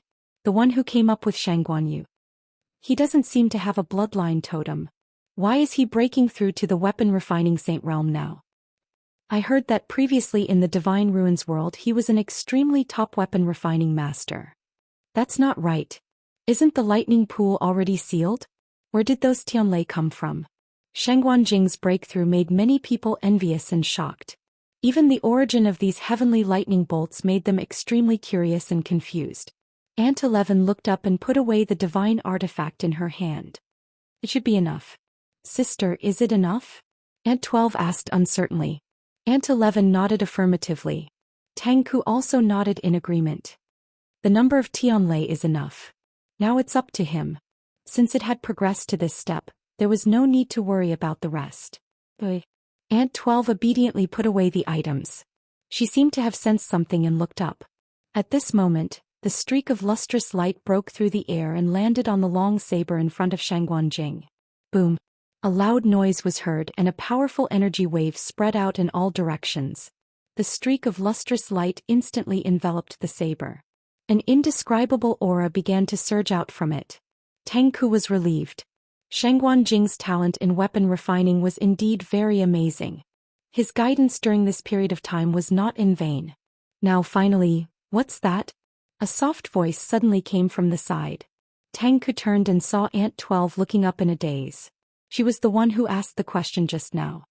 Aunt 12, what are you asking? Tang Ku saw that her expression was a little strange and could not help but ask. He liked these two girls very much, so he was extra patient. 12th Madam pointed upwards and whispered, that light? Tang Ku was stunned and then explained, oh, that's an aura from the Chaos Holy Jade. If you want to refine a holy weapon you must have this thing. Aunt 12 nodded in realization, but her eyes were still fixed on the sky. No one knew what she was thinking. Then she gently tugged at Aunt 11's sleeve. Aunt 11 looked back. The two of them looked at each other. Without needing to say anything, they already knew what each other was thinking. They really wanted to go over and take a look. Aunt 11 was more mature. After thinking carefully, she said, it's not convenient now. I'm afraid it's not convenient now. I'll think of something later. Aunt 12 nodded obediently. I'll listen to you. The two of them spoke very softly. Most of Tang Ku's attention was on Shangguan Jing, so he did not hear them clearly. Boom! A shocking aura descended upon the place. Shangguan Jing officially stepped into the realm of a weapon-refining saint. Chu Liuyue's eyes flashed slightly. She knew that Taizu would succeed, but she did not expect it to be under such circumstances. It was really not easy. It's your turn. A low and gentle voice came. She retracted her gaze and looked at the chessboard between the two of them again. Light surged on her fingertips. Without hesitation she placed another piece. This time she displayed an even more tyrannical strength than before. Pop! On the chessboard waves of waves surged. However, it was only a moment before Rong Xiu followed suit. A black chess piece fell next to her chess piece. All the waves were quietly annihilated. Chapter 24:11. Chu Liyue pressed her forehead. It was the same thing again. Every move she made was actually stronger than the previous one. But it didn't affect Rong Xiu at all. No matter how much power she displayed, he was able to quickly catch up and easily devour all of the energy waves she stirred up. This was an all-around suppression. Chu Liyue had never felt like this before. It seemed that no matter what she did, she couldn't bridge the gap between the two of them. She had long known that the man in front of her had been hiding his strength intentionally or unintentionally, so she didn't dare to relax or neglect him. But now, Rong Xiu saw that she didn't move for a long time and raised his eyebrows. Why? Don't you want to play? I'm destined to lose. Chu Liyue said softly. Not only would she lose, but she would lose miserably. Even if the two of them had just started, she could already see the ending. Rong Xiu looked at her quietly. The bright light outside the window shone on her face through the window. Her skin was like jade and her eyes were like stars. She lowered her eyes slightly and her thick and curly eyelashes fluttered slightly. After a while she chuckled softly. Even if I lose, I have to be clear about it. Besides, she wouldn't admit defeat until the end.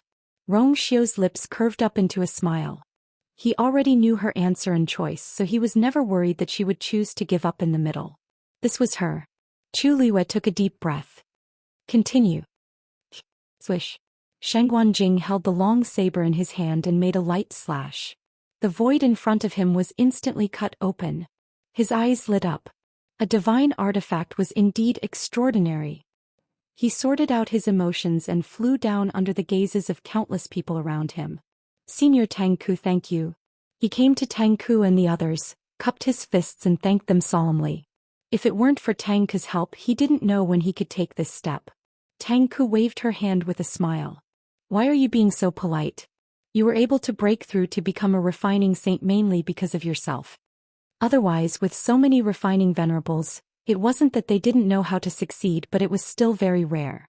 The guidance and help of others only played a supporting role. In the end, the most important thing was still the person. Even without him, Shangguan would be able to break through to become a refining saint sooner or later. If you really want to thank someone, you should thank these two girls. Tang Ku laughed and said, if they hadn't helped you gather so many heavenly thunders, there would have been no other way. Shangguan also laughed and said seriously to the two girls. At 11 and 12, it's all thanks to you. 12 blushed and waved her hand. No, this was Masters Taizu. They were already very happy that they could do something to help. 11 said. This is what we should do, you don't have to be so polite. If you need the heavenly lightning in the future, just let me know. Over the years, the two of them had accumulated a lot of divine artifacts, and Tang Ku's inventory was also very shocking, so there was no need to worry even if the lightning pool was sealed. Shangguan laughed and suddenly thought of something. It was indeed luck that I was able to succeed this time. However, I don't know how long the lightning pool will be sealed.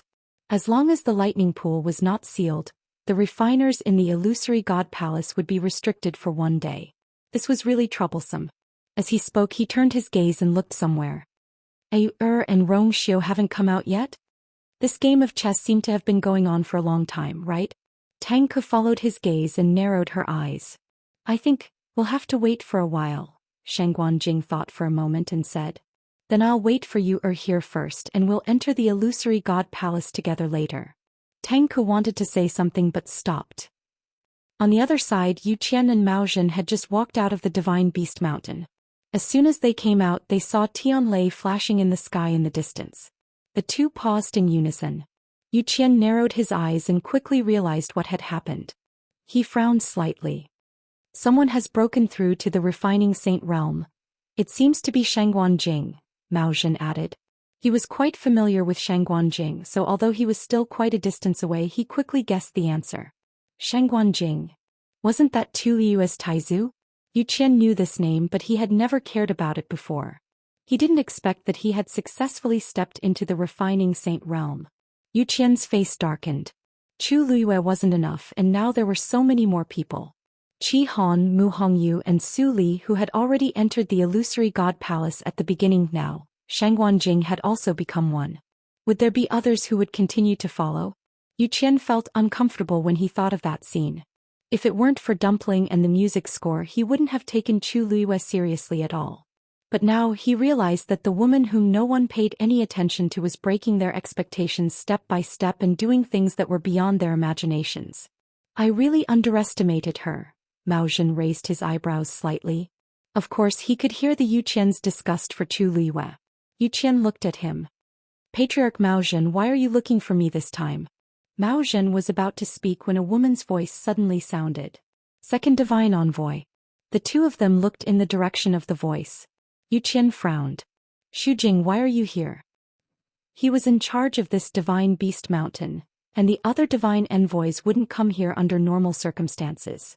Xujing was, Second Divine Envoy, I have something important too. Xujing was halfway through his words when he saw Mao Zhen next to him.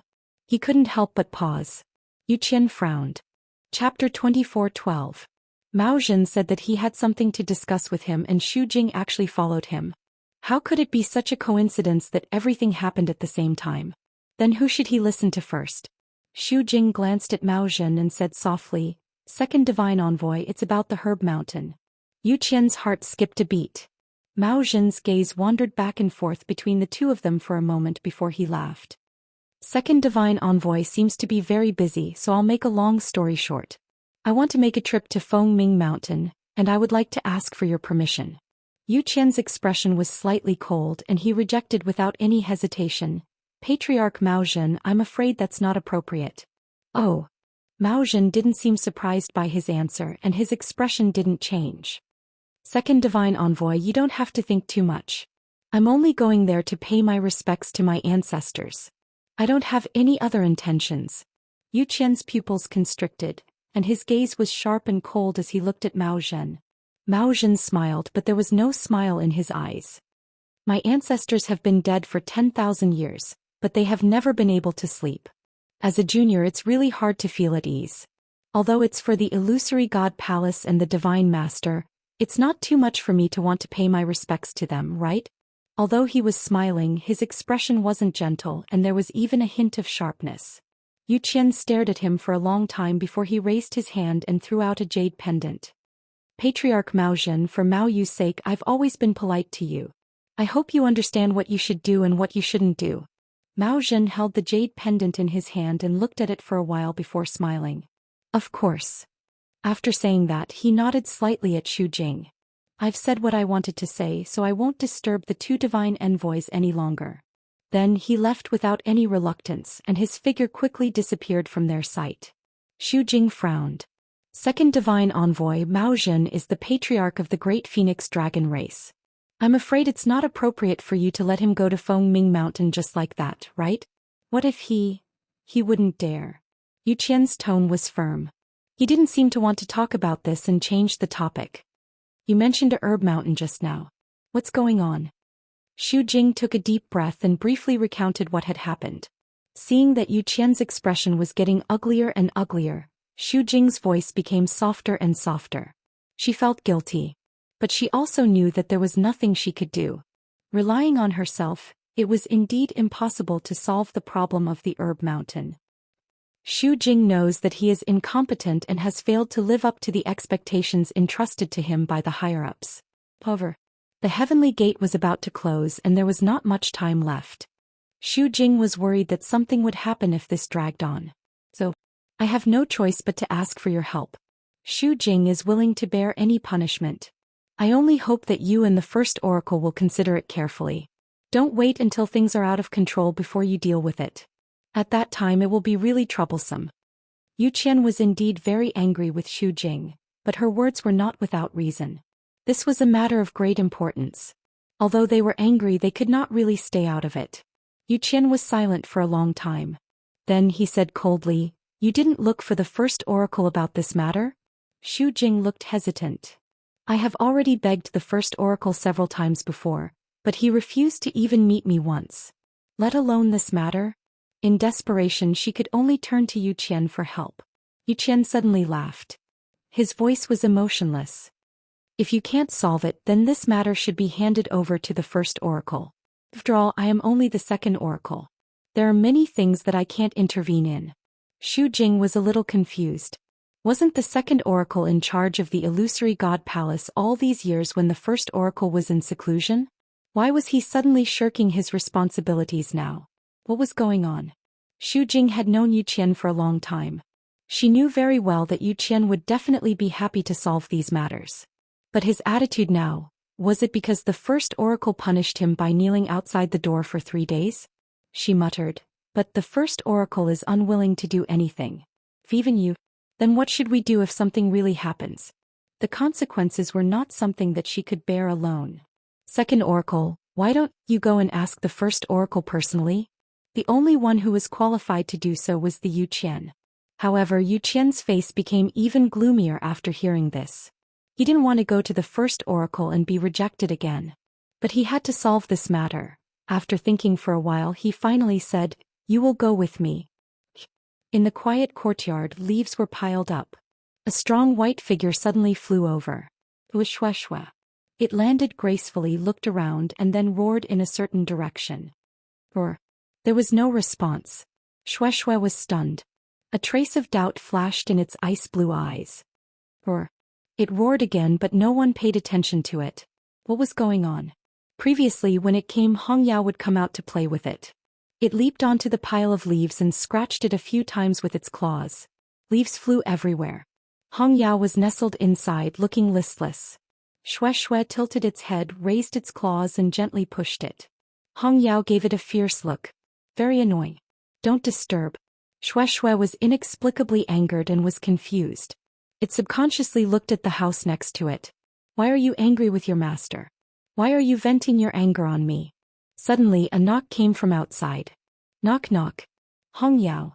I'm here to look for you. Dumpling's cute and clear voice sounded. Hong Yao immediately turned over and fanned Xue Xue's head with its wings. Xue Xue didn't care about it. It anxiously looked around. Where? It had to find a place to hide. Digression. The wind blows. It blows until 6 o'clock update drops. Chapter 24:13. Puff. Xue Xue plunged into the pile of fallen leaves. Hong Yao glanced at it and looked at its exposed snow-white tail with disdain. What a waste of such a big head. Its brain was also not very bright. Hong Yao raised its wings and helped Xue Xue, which was rare. It piled the fallen leaves on Xue Xue's body and barely covered it. After tidying everything up, it flew outside.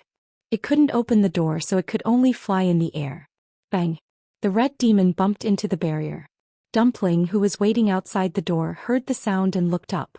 With a light tap of her toes, she flew into the air, only separated from Hong Yao by a barrier. Hong Yao turned around and glared at Mu Qinghe's room.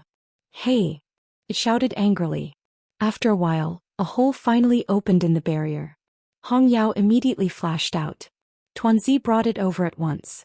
Hong Yao. She followed Hong Yao's line of sight and glanced over. Although she couldn't see anything, Dumpling was still angry at the thought that Mu Qinghe was inside. If it weren't for Hong Yao, she wouldn't have come here again. Suddenly, Dumpling glanced at the courtyard from the corner of her eyes and was slightly stunned. Now, why did she feel that there was a familiar aura? Her little brows furrowed slightly. Logically speaking, there shouldn't be anyone else here except for Mu Qinghe and Hong Yao, right? Then just now, just as she was thinking, Dumpling felt that something was pulling the corner of her dress. It was Hong Yao who was dragging her out. It was not appropriate here. She'd better find another place to talk. Dumpling felt that it made sense. She immediately dispelled the doubts in her heart, picked up Hong Yao and put it on her shoulder. Hong Yao, come with me. Dumpling took Hong Yao back to Chu Liuyue's residence. Although there weren't many people in the palace of the illusory god, none of them were simple. If they saw Dumpling and the red demon together, it would cause some trouble. Therefore, after thinking for a while, Dumpling decided to take Hong Yao back. Even if it was Mu Qinghe's magical beast, it was still her friend. During this period of time, Dumpling had been struggling with this matter for a long time. In the end, she still felt that she couldn't break off her friendship with Hong Yao. Instead of suffering like this, it was better to take the initiative to attack. So today, while Tu Liyue was not in the palace of the illusory god, she went to find Hong Yao. When he returned to his residence, Qi Han was still guarding the place.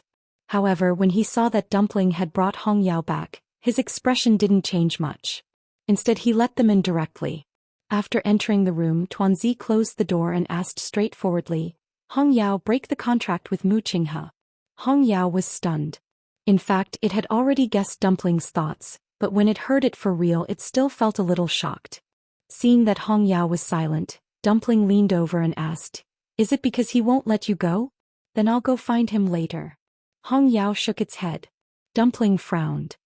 Hong Yao, he doesn't treat you well at all. Why do you continue to stay with him?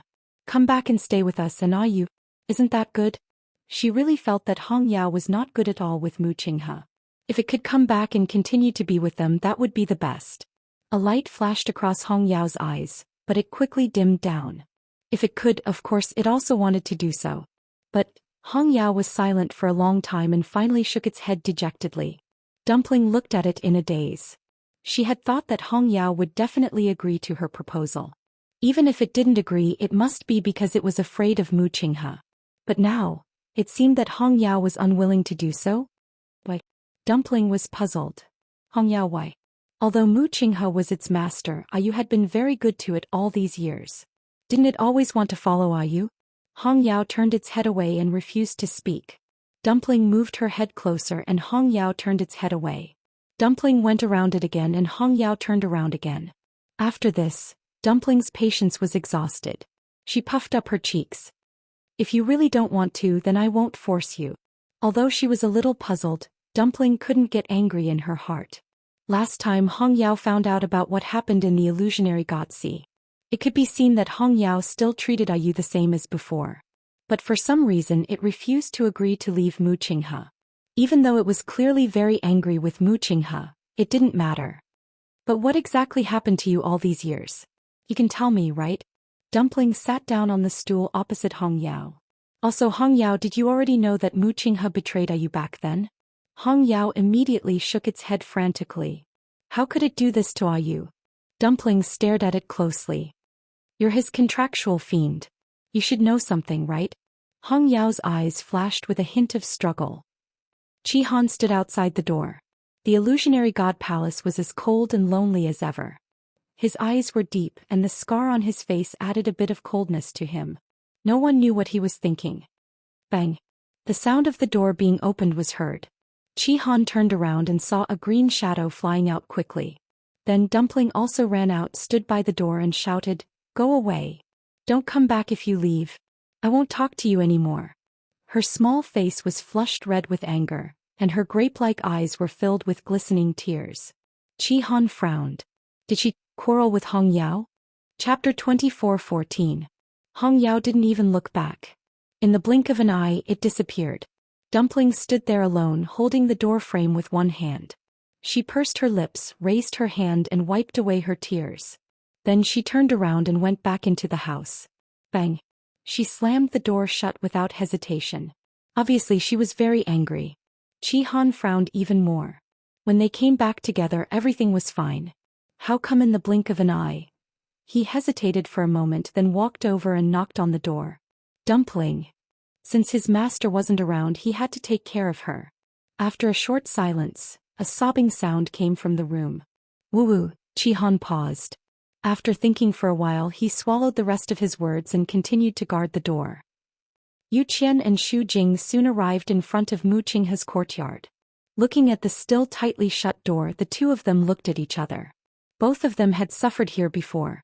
At this time they were naturally more afraid. But this matter had to be resolved. Yu Qian raised his chin at Xu Jing. You can talk about the trouble in the herb mountain yourself. Xu Jing's heart skipped a beat, but he didn't dare to say anything. He could only walk forward. She knew that Yu Qian had been punished to kneel for 3 days and 3 nights. It was already very rare for him to come with her.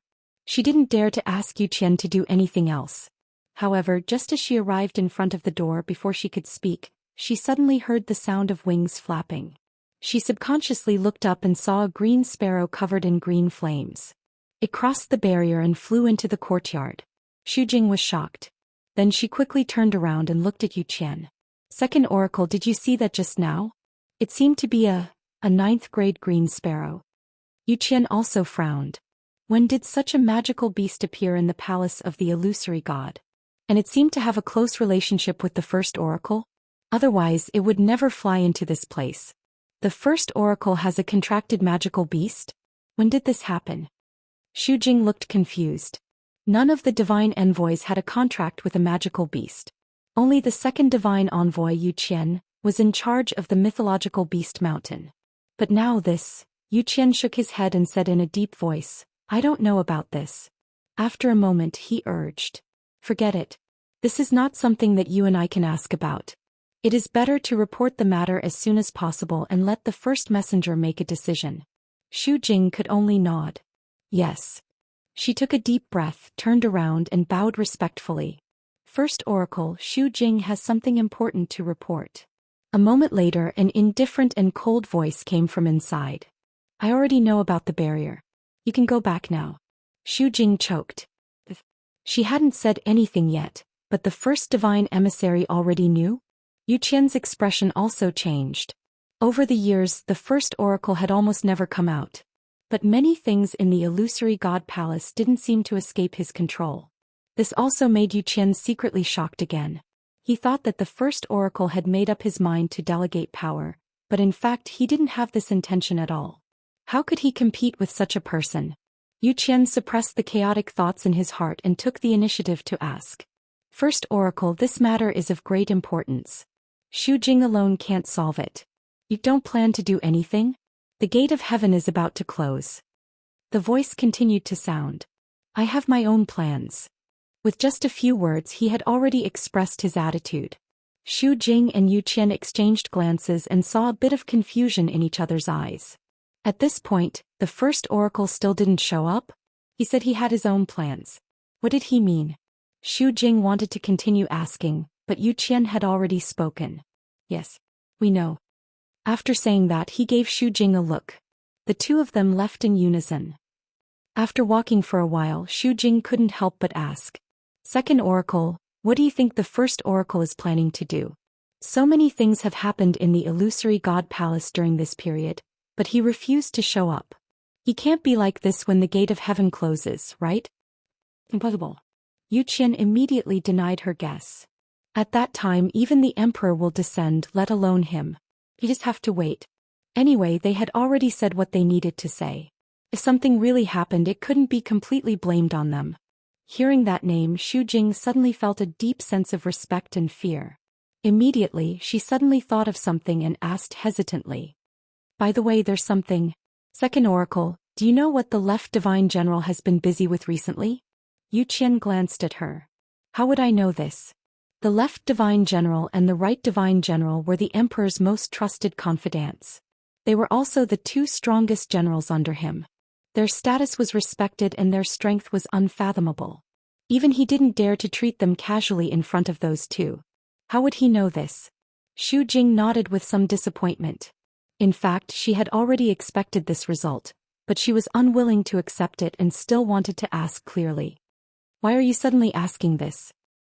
Nothing. Xu Jing forced a smile and casually came up with an excuse. But who was Yu Qian? He could see Xu Jing's thoughts clearly. But he didn't point it out. It's almost time. At that time they will definitely appear with the emperor. If you're not in a hurry, just wait patiently. Yes. Waiting was always especially unbearable. Shangguan Jing glanced at the room again in confusion. It's been so long. This game of chess, haven't they finished yet? In the room, Chu Liwei stared at the chessboard in front of her. Her lips were slightly pale. She rubbed the chess piece in her hand and suddenly thought of something. She looked up at the man opposite her. It was also you in the Red Moon Desert? Rong Xiu's lips curled up slightly, but he didn't comment. Chu Liwei paused. Dabeo and the others knew your identity long ago? Digression. If there was a secret that needed everyone to hide together, what would it be? Chapter 24:15. Rong Xiu pondered for a moment as if thinking about how to answer this question. But in Chu Liuyue's eyes, this reaction was already a clear answer. He sneered. This man had hidden it from her so deeply. But anyway, Dabeo and the others had done similar things a long time ago. When she came to the illusory god palace for the first time and saw the Xian formations on the star path, she knew that some things were no longer under her control. In contrast, she quickly accepted Rong Xiu's identity as the first master.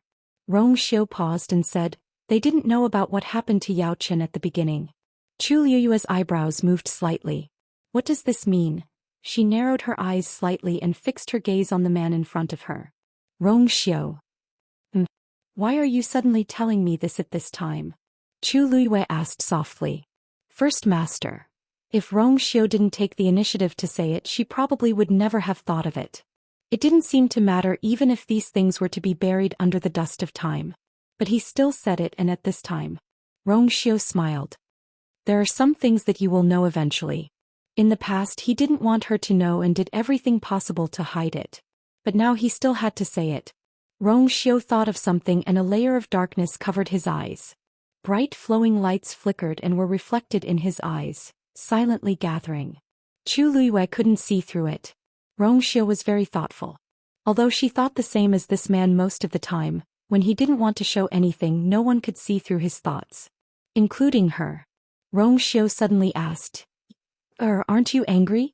Chu Liwei rested her chin on one hand and rubbed the chess piece thoughtfully with the other. Why should I be angry? Although you hid it from me, didn't you tell me now? She was actually not particularly concerned about this matter. Because she knew that he would never hurt her. This was an absolute certainty that came from the depths of his heart. a will that was even engraved in his bones and blood. But after this round you have to answer all my questions truthfully. Rong Xiu's lips curved up. Of course.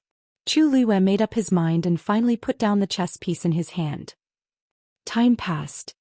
These two children haven't come out yet. Are they planning to wait until the divine gate closes? In the courtyard, Shangguanjing sat on a stone bench, speechless. He had been waiting for a long time, but the doors of the two were still tightly shut, with no intention of coming out.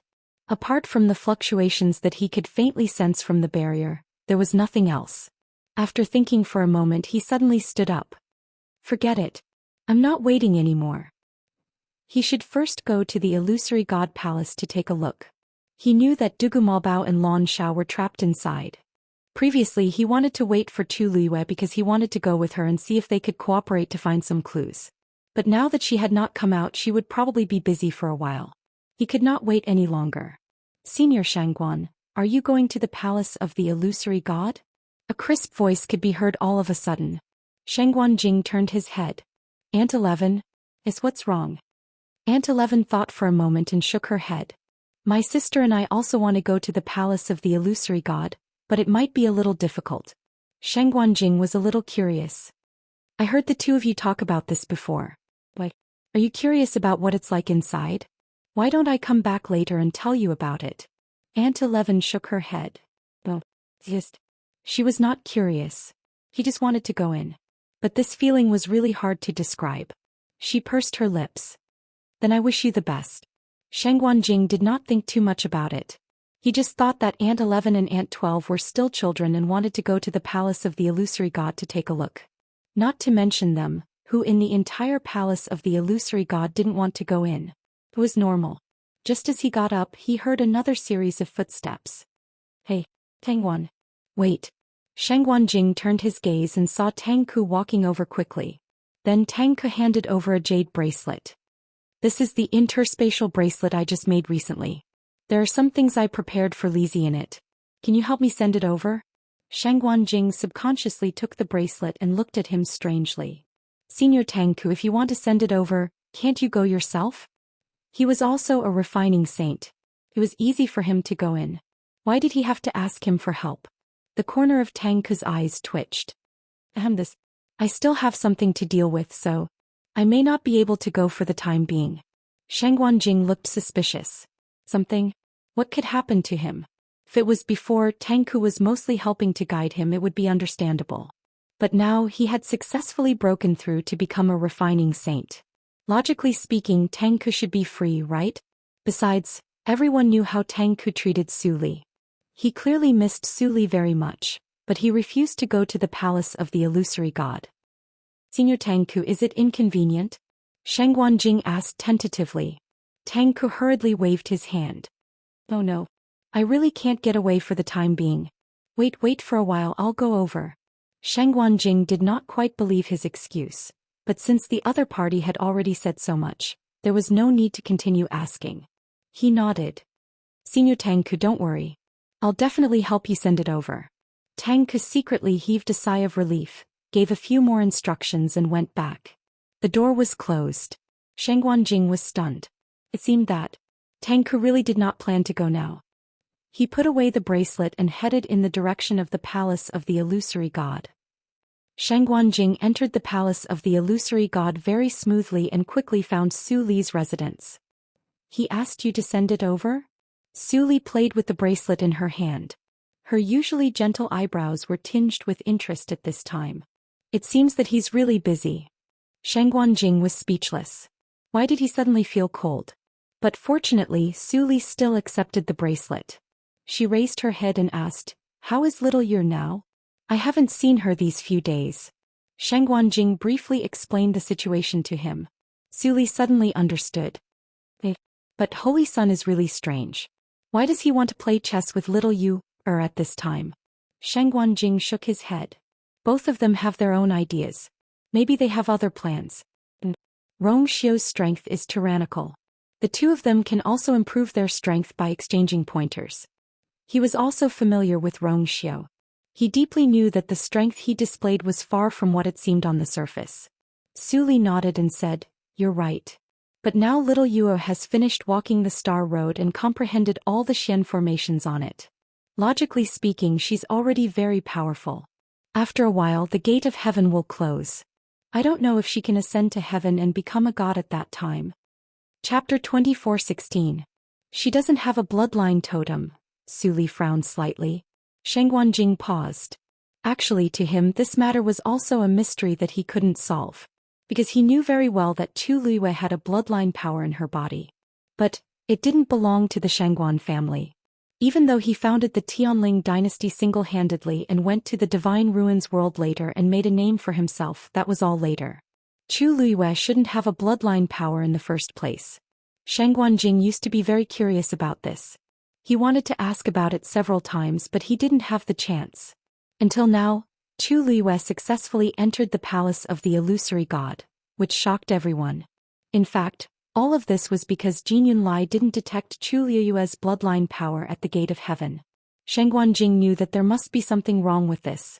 But he didn't know the details and he couldn't find the time to ask her recently. She should be able to, right? Sheng Wanjing said, his voice a little vague. Su Li nodded. That's true. It's hard to say. After all, those divine envoys said that she couldn't open the door of the palace of the illusory god. But isn't she fine now? Chu Liwei had too many trump cards and secrets. Sheng Wanjing changed the topic. By the way, I wonder if Mr. Su has found anything while you're here? Su Li sighed helplessly. The palace of the illusory god is heavily guarded. It's really hard to find out.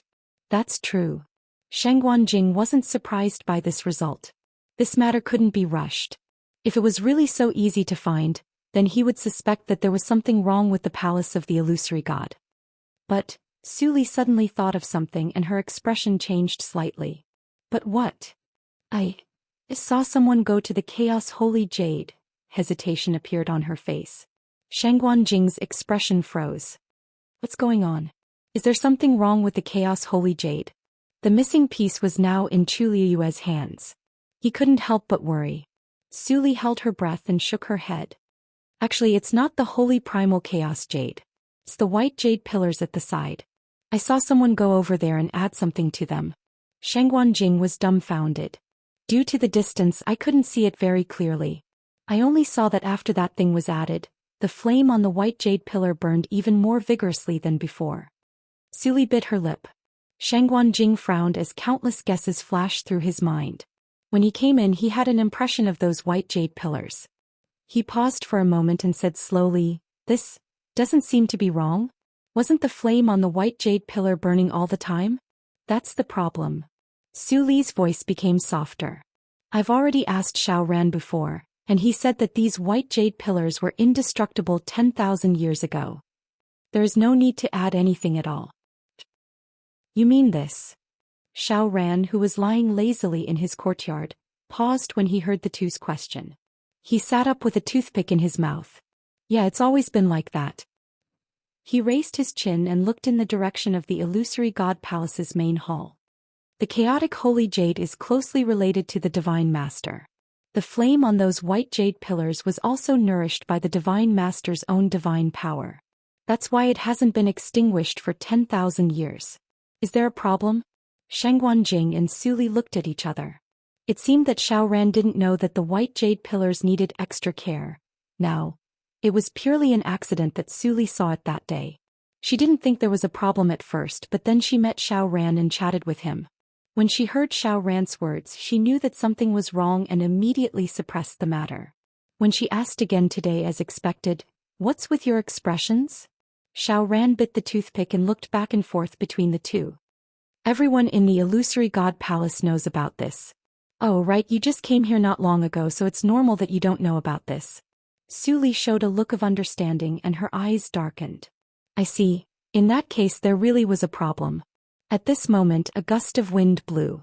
Something fluttered down from the sky. Su Li looked up curiously and reached out to catch the thing. She was stunned. This was a peach blossom. It was pinkish white with pink petals and a swaying stamen. It was just right. Su Li was wondering where this thing came from when Xiao Ran suddenly stood up and looked at the peach blossom in her hand in shock. How could this be? Su Li and Sheng Wanjing were both puzzled. What's wrong? Is there something wrong? It was just a peach blossom. Although it was a little strange that it appeared here, there didn't seem to be such a big reaction, right? Xiaoran stared at the peach blossom and reached out to take it. Soon the pinkish-white color on it gradually faded. A wisp of golden and black intertwined. Seeing this change, the expressions of the two beside him changed. This was obviously not a real peach blossom. Xiaoran looked up in a certain direction and frowned. Could it be because the gate of heaven is about to close? This was a peach blossom in the abandoned garden. But why would it be blown here? He remembered that Chu Liyue had mentioned this to him before. At that time he only said not to be too involved with it, but now, it seemed that there was a problem with the abandoned garden. Xiaoran. Su Li waved her hand in front of Xiaoran. Only then did he come back to his senses. His expression was still complicated. Don't ask any more. This matter. Don't mention it again. The two of them exchanged glances. Originally they wanted to find out more information, but seeing Xiaoran like this, it was obvious that he wouldn't say anything. Okay. Everyone was smart. There was no need to say anything else. Soon they reached a consensus and stopped talking about this matter. Xiaoran asked again, by the way, where's that girl? He hadn't seen her for a long time. Shengguanjing answered casually, she's playing chess. Xiaoran was speechless. What time is it now? How can he be so free? He looked at the sky and said, it's almost time. It's almost time. Don't forget to remind her to come back. This is the only chance to ascend to the heavens and become a god in 10,000 years. After Su Li and Shengguanjing responded, they quickly left. Xiaoran lay down again and picked up the peach blossom in his hand. The wind blew and turned it into powder silently. He frowned and sighed softly after a long time. Half a month passed in the blink of an eye. In the blink of an eye, there were only 3 days left before the gate of heaven closed. The atmosphere in the illusory god palace was extremely tense. Everyone was waiting for that day to come. Wu Yao stood in front of the gate of heaven with his arms crossed in front of his chest, staring at the gate of heaven in front of him. Suddenly a voice sounded, "Why are you still here?" Chapter 24:17. Wu Yao turned around and saw a familiar face. The corners of his lips twitched as he smiled. Oh, why is the 11th oracle here? He glanced outside the heavenly gate. No one had come up yet. It had been a year since the heavenly gate opened. Those who could come up would have come up long ago. Qiu Tong looked at him coldly. I should be the one asking you that. You've been coming here every day for the past few months. What do you want? He had been paying attention to Wu Yao for a long time. He didn't cultivate or go anywhere else. It was as if he was going to stay here forever. At first Qiu Tong was worried that he wanted to do something, but after staring at him for a while, he realized that Wu Yao really didn't do anything. He just stood there and looked at the heavenly gate for an entire day or even a few days. The heavenly gate had been like this for 10,000 years. What was there to look at? Qiu Tong was unhappy about this. However, Wu Yao had never done anything out of line, so he couldn't be too harsh on him. But it was different now. Wu Yao had an innocent look on his face. I'm just here, in a daze? Can't I do that? Qiu Tong frowned. There was no sincerity in this answer. He took a step forward and said coldly, from today onwards you can't. There were only 3 days left before the heavenly gate would close. A person like Wu Yao naturally couldn't stay here any longer. This was also the reason why he had come today. Wu Yao. I can't just stand here and watch? No. Then I'll stand further away. Qiu Tong's expression became even colder. Wu Yao wasn't stupid. He immediately raised his hand. I'll leave. He didn't want to fight with this oracle. It wasn't worth it. With that he finally lifted his leg and left. Behind him Qiu Tong's gaze was fixed on him, sharp and cold. Wu Yao scoffed in his heart, rubbed his fists, shrugged and left. It wasn't until Wu Yao's figure completely disappeared from sight that Qiu Tong's expression softened. He came to the heavenly gate and looked outside. A silver bridge stretched all the way down to the dark and treacherous sea. The water was cold and wet. Vaguely, there seemed to be a faint smell of blood spreading with the wind. Qiu Tong frowned. It had been a long time since the banquet and Jiulong's punishment in the illusionary god sea. But until now they still hadn't returned. The first oracle had no intention of relenting. There were only 3 days left. Could it be that he had to continue waiting? He shook his head. Inside the room. On the chessboard, the black go pieces and the scarlet gold go pieces were fighting intensely. More than half of the chessboard had been filled. Chu Luiwei gently exhaled. This was not an easy match. Every ray of light and every chess piece on it contained an astonishing amount of power. Every time she placed a chess piece, she would have to endure an extremely harsh and even terrifying power. Even now, before the game was over, the energy in her body had already been exhausted. It was almost as if he could not hold on any longer. Even her hand, which was holding the chess piece, was trembling slightly. But the man opposite her did not say a word. His eyes were deep and it was difficult to guess what he was thinking. Chu Luiwei thought for a long time and finally chose a position. She raised her hand and placed a chess piece. The scarlet gold go piece had just landed when it was quickly and crazily torn apart by the terrifying power around it. In an instant the go piece shattered. Chu Luiwei's body shook and blood slowly flowed out of the corner of her mouth. She supported herself with one hand on the table. Her face was extremely pale and her body was trembling slightly. If not for that, she would have collapsed. Rong Xiu's hand in his sleeve slowly clenched. On the back of his hand, green veins appeared clearly. Then he said, "Continue." His voice was cold and low. Chu Luiwei slowly wiped the blood from the corner of her mouth. She used all her energy to channel it into her fingertips. Her movements were extremely slow. If anyone else was here, they would definitely see that Chu Luiwei had reached her limit. She was almost unable to lift her hand. But Rong Xiu did not move. He just sat quietly opposite her, waiting patiently. Chu Luiwei gritted her teeth and finally placed another chess piece. Plang. The sound of a zither suddenly rang out from her body. Chu Luiwei's eyebrows twitched. Then she felt a wave coming from the interspatial ring on her hand. That was... The stones brought back from the god-slaying mound were agitated. She was shocked and opened her eyes slightly. The Rong Xiu opposite her had placed another chess piece. Chu Luiwei looked up and her pupils shrank slightly. The black go piece had almost forced her into a dead end. There was no way to retreat. Another sound of a zither rang out. Chu Luiwei suddenly realized something. This was not the first two pieces of music. This was the last piece of music. She suddenly looked up at Rong Xiu. He said, "It's not over yet."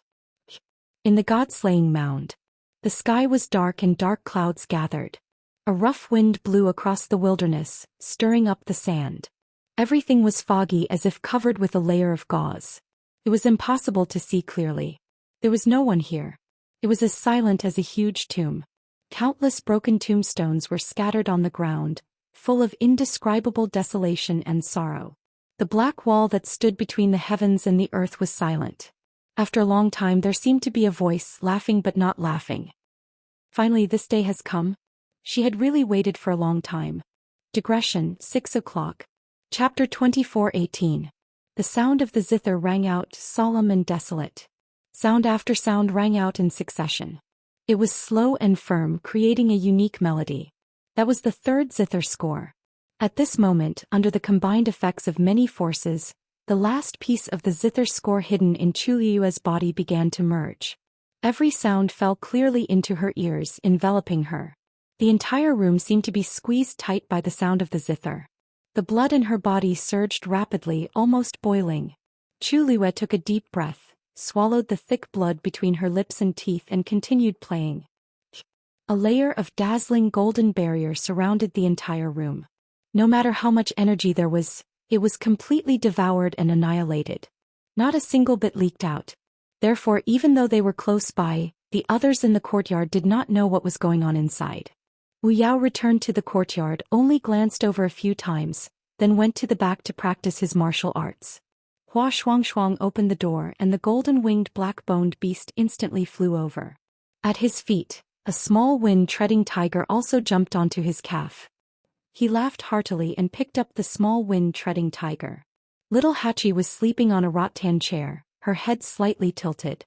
Beside her was a basket of flower petals, in which lay a few exquisite jade bottles. Aunt 11 and Aunt 12 were sitting side by side not far away, holding the pills they had just taken from Jian Fengqi. Aunt 11 threw one pill in each hand and accurately caught them. Aunt 12 poured them out as usual, counted them carefully, and put them into her mouth one by one, puffing her cheeks slightly. In a certain room, Sunyi was standing in front of a table, staring at the map in front of him. He held a brush in his hand and from time to time he would sketch something on it. Lu Feng walked in. "Big brother, you were looking for me?" Sunyi nodded, rolled up the map and handed it over. "Make a sand table according to this." Lu Feng took it with both hands, a strange expression on his face. Why did Big Brother suddenly want to make a sand table at this time? He muttered in his heart as he opened the map. The lines were complicated and extremely chaotic. Lu Feng was stunned for a moment, then she looked carefully. But when he looked at it, he saw a few words hidden under the layers of messy lines. The corners of his eyes twitched as he looked at Sunyi in disbelief. "Big brother, can you do it in 3 days?" Sunyi asked calmly. Lu Feng swallowed hard. Why did Big Brother still have such a cold expression? Does he know that this is? As if sensing his gaze, Sunyi raised his eyes slightly and looked over. At this moment, Lu Feng's heart trembled violently. Then he lowered his head to take a look. With a glance he saw a few familiar names. This map could be said to be the most complicated one he had ever seen. There was no other. So during this period of time Big Brother had shut himself in and not come out, was busy with this? His throat felt dry. His heart was beating violently as if he had already vaguely guessed Sunyi's plans. But he didn't ask. After a short period of silence he solemnly put away the item and nodded. Yes. Phoenix Cry Mountain. Dumpling sat alone at the top of the mountain, resting her chin on one hand and caressing the 2 Tian baby in front of her with the other. 1, 2, 3, 6, 7. There were a total of 7 leaves. Perhaps it was because Phoenix Cry Mountain contained an extremely abundant amount of energy, but this 2 Tian baby grew especially fast after coming here. It hadn't been long, but it had already grown to this extent. "Sai, do you think you'll grow the 8th leaf first or I'll open my 8th meridian first?"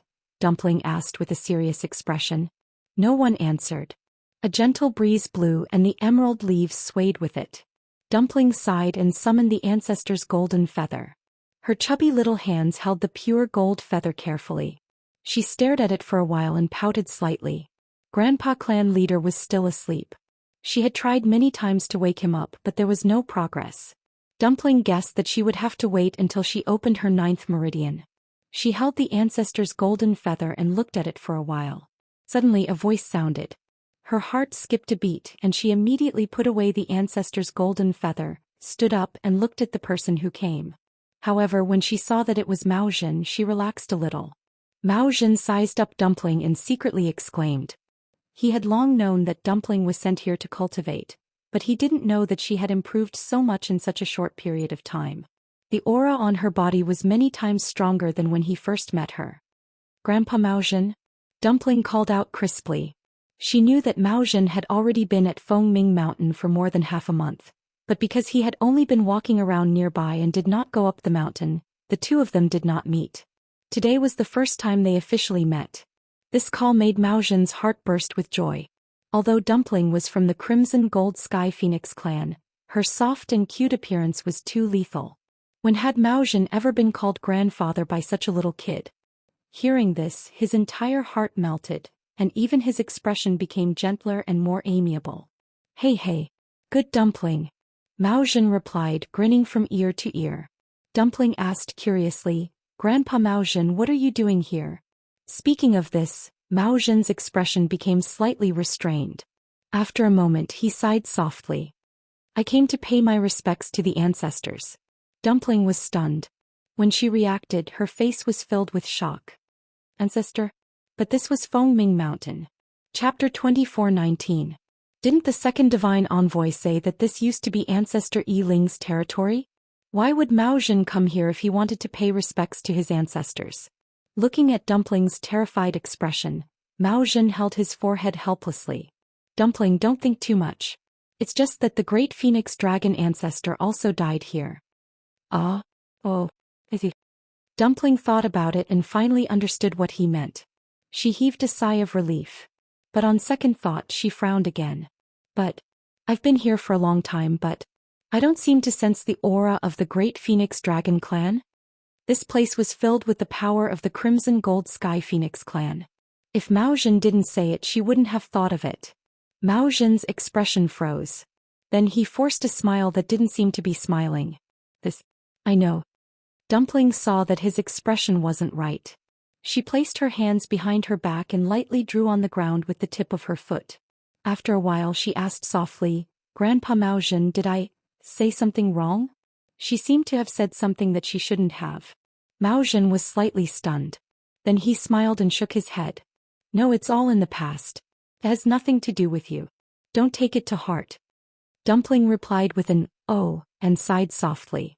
Although she was young, she was smart and sensitive. She sensed that Mao Zhen's emotions seemed to be a little off, so she didn't say anything. Mao Zhen changed the topic.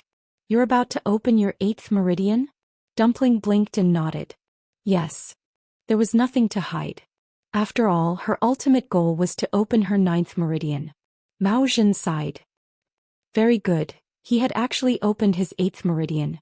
He originally had the chance to open his 9th meridian. Unfortunately, many things happened back then and it was delayed.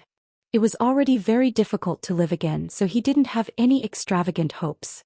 When he saw Dumpling, he knew very well that she indeed had hopes of opening her 9th meridian. Hearing this answer, he couldn't help but sigh. Dumpling asked curiously, Grandpa Mao Zhen, how did you get here? That divine envoy was willing to let you in? This was really strange. After all, apart from you, no one else was allowed to casually enter this place. It was the same for the other oracles. Mao Zhen nodded. Yes, but it's time for me to leave. Dumpling felt a little disappointed. After all, it was too boring for her to stay here alone. After quarreling with Red Demon, it didn't come again. She was the only one left here. Grandpa Mao Zhen, how is Ayu now? Dumpling asked nervously. Previously, she had vaguely sensed that something was wrong with Ayu's situation, but it was not appropriate for her to go out now. She knew that Yu Qian was keeping a close eye on her. On the surface, there was no contract between her and Ayu. If she went now, it would definitely arouse suspicion. Mao Zhen was stunned. I haven't seen her in a while. But it should be pretty good, right? She had entered the illusory god palace. No matter what others thought, she was already standing at the very top.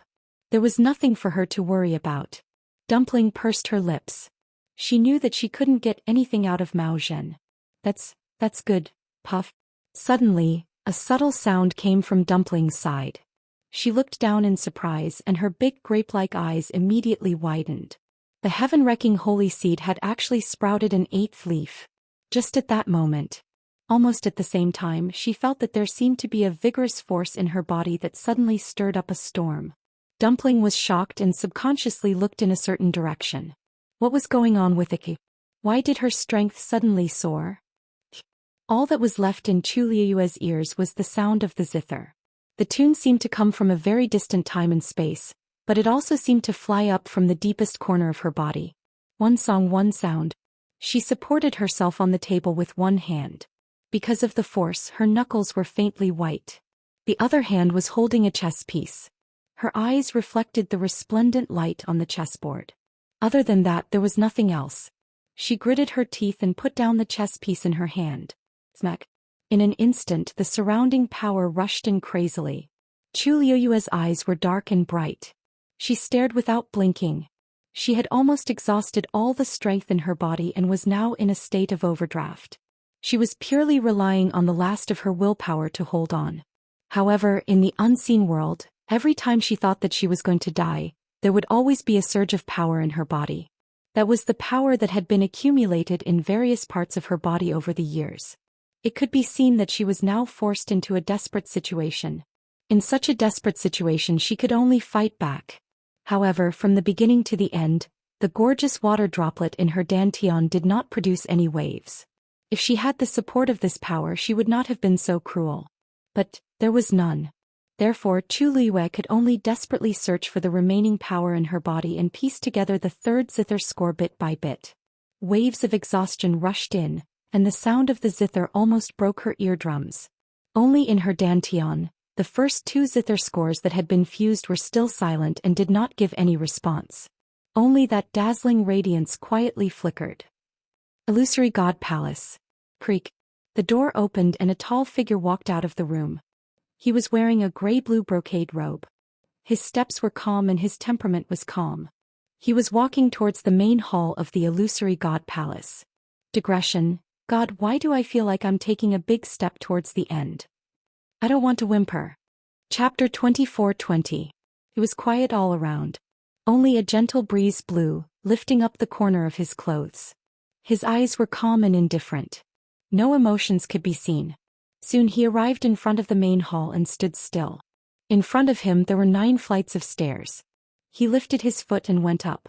When he arrived in front of the main hall, a heavy pressure shrouded him. He pushed the door open and entered. He stopped in the middle of the hall, held his breath and bowed his head. First messenger Mu Qinghe greets the Divine Master. There was no one in the hall.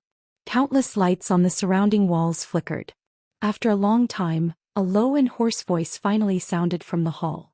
The gate of heaven, close. Mu Qinghe said respectfully. Yes, Divine Master. After that he turned around and went outside the hall again. But this time, a heavy and majestic bronze bell appeared in the air in front of the main hall of the palace of the illusory god. He came in front of the bronze bell and a ray of divine power flew out and hit it hard. Dong, the boundless and distant sound of the bell reverberated throughout the world. At this moment, all the creatures in every corner of the palace of the illusory god heard the sound of the bell. Herb Mountain. Xu Jing looked at the boundary with a faint green light not far in front of her and frowned. Hearing the sound of the bell, she suddenly raised her head and looked in the direction of the palace of the illusory god. The first messenger finally came in person and closed the door by ringing the bell. Then she took a deep breath and headed in the direction of the palace of the illusory god. Only the celestial physician who was collecting herbs or practicing alchemy on the mountain peak in the distance looked up. They were nervous, excited, and uneasy. Lightning pool. A huge seal froze the lightning pool. It was silent. But looking down from the sky, one could still see the countless lightning pool that seemed to have frozen. Silver and gold intertwined, revealing a cold light. Mu Dongyu fixed her gaze, and then her figure flashed and disappeared from the sky above the lightning pool. At this moment, on the shore of the lightning pool, a tall figure stood quietly. It was Xijing. He stood on top of a black reef, holding a hammer in one hand and a fist in the other. His muscles bulged from head to toe as if they contained endless power. And in front of him the lightning pool was like a thick layer of ice, unmoving. Hearing the sound of the bell, Qi Han's expression froze and he looked up. His face was colder than usual and the scar on his face made him look even more severe. No one knew what he was thinking, but a dark color surged in his eyes, making it hard to fathom. The sound of the bell also spread to the courtyards of the illusory god palace. 12 Nyang stopped chewing but half of her cheeks were still bulging. She looked up curiously. Who is ringing the bell? She asked in a small voice. Aunt 11 looked in the direction of the voice and squinted her eyes. Then she raised her head and poured all the remaining pills into her mouth. This movement startled Aunt 12. Sister, why are you eating in such a hurry? Aunt 11 wiped her mouth and gave a concise explanation. The divine gate is about to close. I'm afraid a storm is about to come. Aunt 12 heard this and subconsciously clenched the remaining pills in her hand. She asked nervously, Will that affect us? Aunt 11 nodded with certainty. Of course it will. After the divine gate closes, our master will enter the illusory god palace and ascend to the heavens. Of course it has a lot to do with us. Aunt 12 thought. Oh, yes. We still have to cheer for our master. This could not be delayed. Thinking of this, she looked back. The door to that room was still tightly shut. Her hands moved at lightning speed as she stuffed the remaining pills into her mouth one by one. While chewing with great effort, she said in a muffled voice, I can't be a burden to our master. Mu Hongyu stood in front of the door, frowning slightly. This day had finally come, but there was still no progress on her master's side. After the fight with Mu Qinghe and Bailing in the illusory god sea, she and Chu Liwei had not been there again. The other party was very strict. Even if she was now in the Mahayana realm, she could not do anything. During this period, Mu Hongyu had thought of many ways in private, but unfortunately they were useless. They said that Diwu Zhangze was a traitor of the illusory god palace, so he would never be released. Anyone would treat a traitor like this. But how did he become a traitor of the illusory god palace? What exactly happened back then? Hey Hongyu. A familiar voice came. Mu Hongyu turned and saw Jian Fengqi walking out of the room, half leaning on the door frame, his posture lazy. Can we discuss something? Mu Hongyu raised her eyebrows. What was there to discuss between them? Jian Fengqi raised his chin, his peach blossom eyes glittering. Haven't you broken through the Mahayana realm now? Then, take me to the illusory god palace, how about it? Mu Hongyu snorted. Do you really think it's so easy to enter that place? Jian Fengqi meant that she should secretly take him in, but how could it be so easy? Besides, she was not very willing to do so. Jian Fengqi blinked his eyes, looking very elegant and charming. Our little Hongyu is so powerful, you must have a way, right? Others can't, but you definitely can. Mu Hongyu crossed her arms, looked him up and down and smiled meaningfully. Don't you have a good personal relationship with the first oracle? Why don't you go to him yourself? Isn't it better to go in openly than sneaking in? Jian Fengqi's expression froze. Then he put away his folding fan, pressed his forehead and smiled awkwardly. What a joke. Mu Qinghe could even do something to Chu Luiyue, let alone him? Was he tired of living that he would throw his life away like this? Would it be easier to die, or would it be better to die in a better way? He did have a good relationship with Mu Qinghe in the past, but that was in the past. Not to mention other things, after he came to the illusory god palace, he had not even seen Mu Qinghe's face. If Mu Hongyu had not told him this, he would not have known that Mu Qinghe was the first oracle. Although Jian Fengqi had always felt good about himself, he still cherished his life very much. That was so many years ago. Maybe to him it was a matter of his previous life. Jian Fengqi coughed and refused. Mu Hongyu snorted coldly. Because of the injustice she felt towards Mu Qinghe, Jian Fengqi was now an eyesore to her. Little Hachi stretched and got up from the recliner, muttering in a low voice, "What are you doing? So noisy." Suddenly, a tall figure walked over and stood in front of her. The tall figure cast a shadow that instantly enveloped her. Her beautiful eyes narrowed slightly, and her mind was still in a daze. Brother Yanqing? Chapter 24-21. Her voice was soft and gentle. At this moment she was still rubbing her eyes with one hand and stretching her waist, revealing a slender and white waist. Against the dazzling and exquisite beaded tassels, it was even more clear and eye-catching. It was like a hand that could be easily grasped. Yanqing's hands behind his back slowly clenched. He looked away and his gaze fell on her face. She covered her face with one hand, only revealing a half-closed eye. Perhaps because she had just woken up, her eyes were still a bit watery. Charming and soft, yet clear and innocent. Like a gorgeous and fragile glass, but also like a flower in full bloom. No one could stop her beauty. Yanqing was stunned. Even if he was used to seeing this enchanting face at this moment, the few vague syllables that came out of her red lips at this moment seemed to fall on his heart more clearly than the sound of the bell from the illusory god palace. A fierce blow. Suddenly he didn't know where to look. Little Hachi didn't notice the subtle change in his expression and only looked at him blankly. At this moment she came back to her senses and smiled. "Why aren't you saying anything?" Yanqing held his breath for a moment, his eyes lingering on her smile for a moment. Then he said lightly, "Nothing, the gate of heaven is about to close. Seeing that you were still sleeping, I thought of waking you up." It was rare for him to say so much at once. Little 8 blinked and turned around to take a look. "I was wondering why he would ring the bell in the middle of the day." She stood up lazily. Although she wasn't interested in these things, she knew very well that the closing of the gate of heaven meant that countless cultivators in the illusory god palace would try to ascend to the heavens and become gods.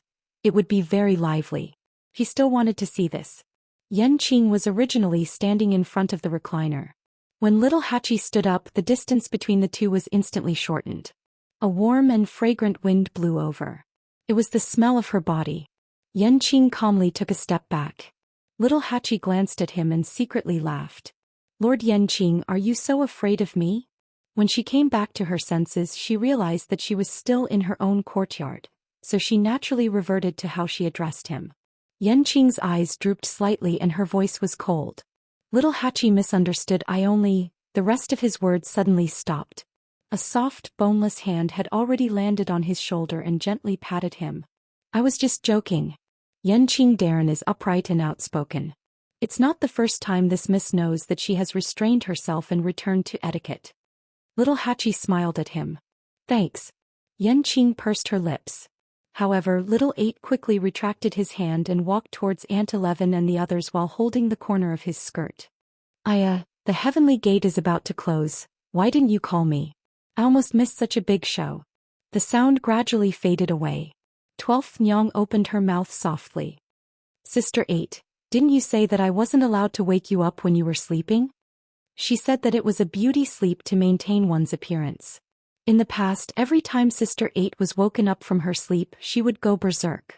Although Aunt 11 and Aunt 12 were well taken care of and did not suffer this kind of torture, they did see the scene of the other members of the 13th U being chased by her. Her heart palpitated. She looked at little Hachi strangely. Sister 8, why aren't you angry this time? Aunt 11's voice was calm as she reminded her. That's Sister 8's husband. He's different from us after all. Little Hachi, I already said that it was a misunderstanding. It really was a misunderstanding. At this moment, little Hachi suddenly felt a gaze on her. She subconsciously straightened her shoulders and raised her voice. Of course it's because the one who woke up Sister 8 was the one who hit the bell. It's not appropriate to vent your anger on Darren Yanqing. The two girls looked at her with their eyes wide open. That gaze seemed to have moved away again. Little Hachi's ears inexplicably heated up and she hurriedly asked, "Cough, who hit the bell?" The two girls looked at each other and shook their heads. Of course it's the first oracle. Umo, who appeared out of nowhere, added. He's the only one who's qualified. Little Hachi looked at him strangely. How do you know? Umo, who told you to be so talkative?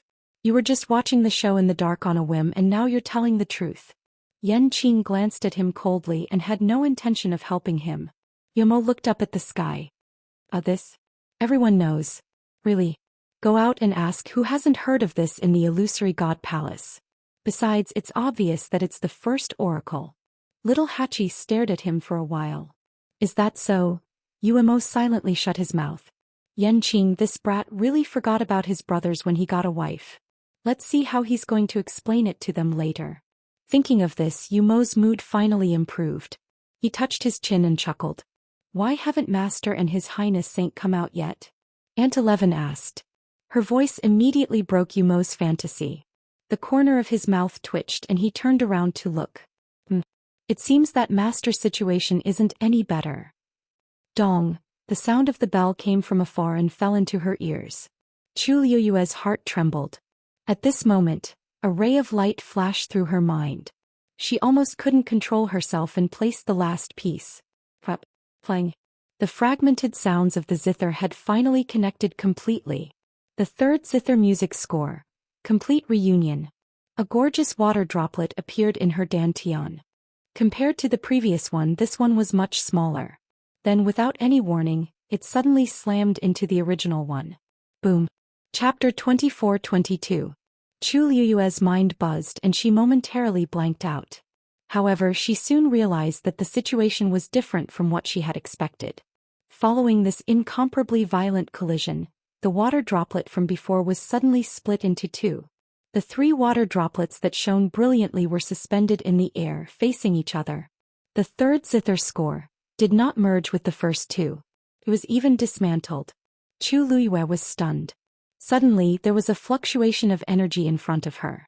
She looked up and saw that Rongxiu had also raised his hand and placed the last chess piece. The black chess piece slashed down like a sharp blade. It completely cut off the reddish-gold chess piece's escape route. This round had finally come to an end. There was no doubt that Chu Liyue's side was completely defeated. Rongxiu's power was too strong and almost completely destroyed her chess piece. She exhaled softly and looked at the chess game for a while. Then the corners of her lips curled up. A faint trace of blood was still faintly visible. I lost. Although she had said this many times, it was different this time. He lost. Very happily. So this is your real strength, she murmured softly and looked up. Her dark eyes shone with a faint light that was dazzling. All these years she had been trying to figure out Rongxiu's strength, but it was hard to guess. Today she finally understood. Moreover, she knew very well that Rongxiu's purpose in this game of chess was to help her merge the third zither score. She tried and found that the three water droplets could no longer merge. In other words, there was indeed a complete zither score in her body. However, it was divided into 3 parts and they could not merge with each other. After a few tries, Chu Luiyue found that the water droplets did not move. Thus she did not force it. Anyway, the 3rd part had been sorted out. All she needed was an opportunity to officially merge them. She looked out of the window and laughed. The bell. Looks like the gate of heaven is really closing. Shall we go together? Rong Xiu waved his sleeve and the chessboard between the two disappeared quietly.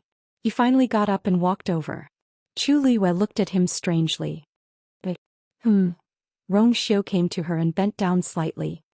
He grabbed her slender waist with his long arm and pulled her into his arms. Now she had no strength in her body. Even moving a finger was extremely strenuous. Previously she was barely holding on with her willpower. Now that Rong Xiu came, she instantly lost all her strength and fell into his arms. Before she could react, she felt her chin being pinched by a strong hand. She was forced to raise her head and his kiss had already covered the sky and earth. He hugged her very tightly as if he wanted to crush her and melt her into his flesh and blood. It was the same with his kiss. It was as if there was a trace of almost uncontrollable madness. The taste of blood in his mouth caused him to tighten his grip. Then he moved the hand that was holding her chin down and held her hand. Her slightly curled hand was effortlessly stretched open by him. His well-defined and powerful fingers passed through the gaps between her fingers and intertwined with hers.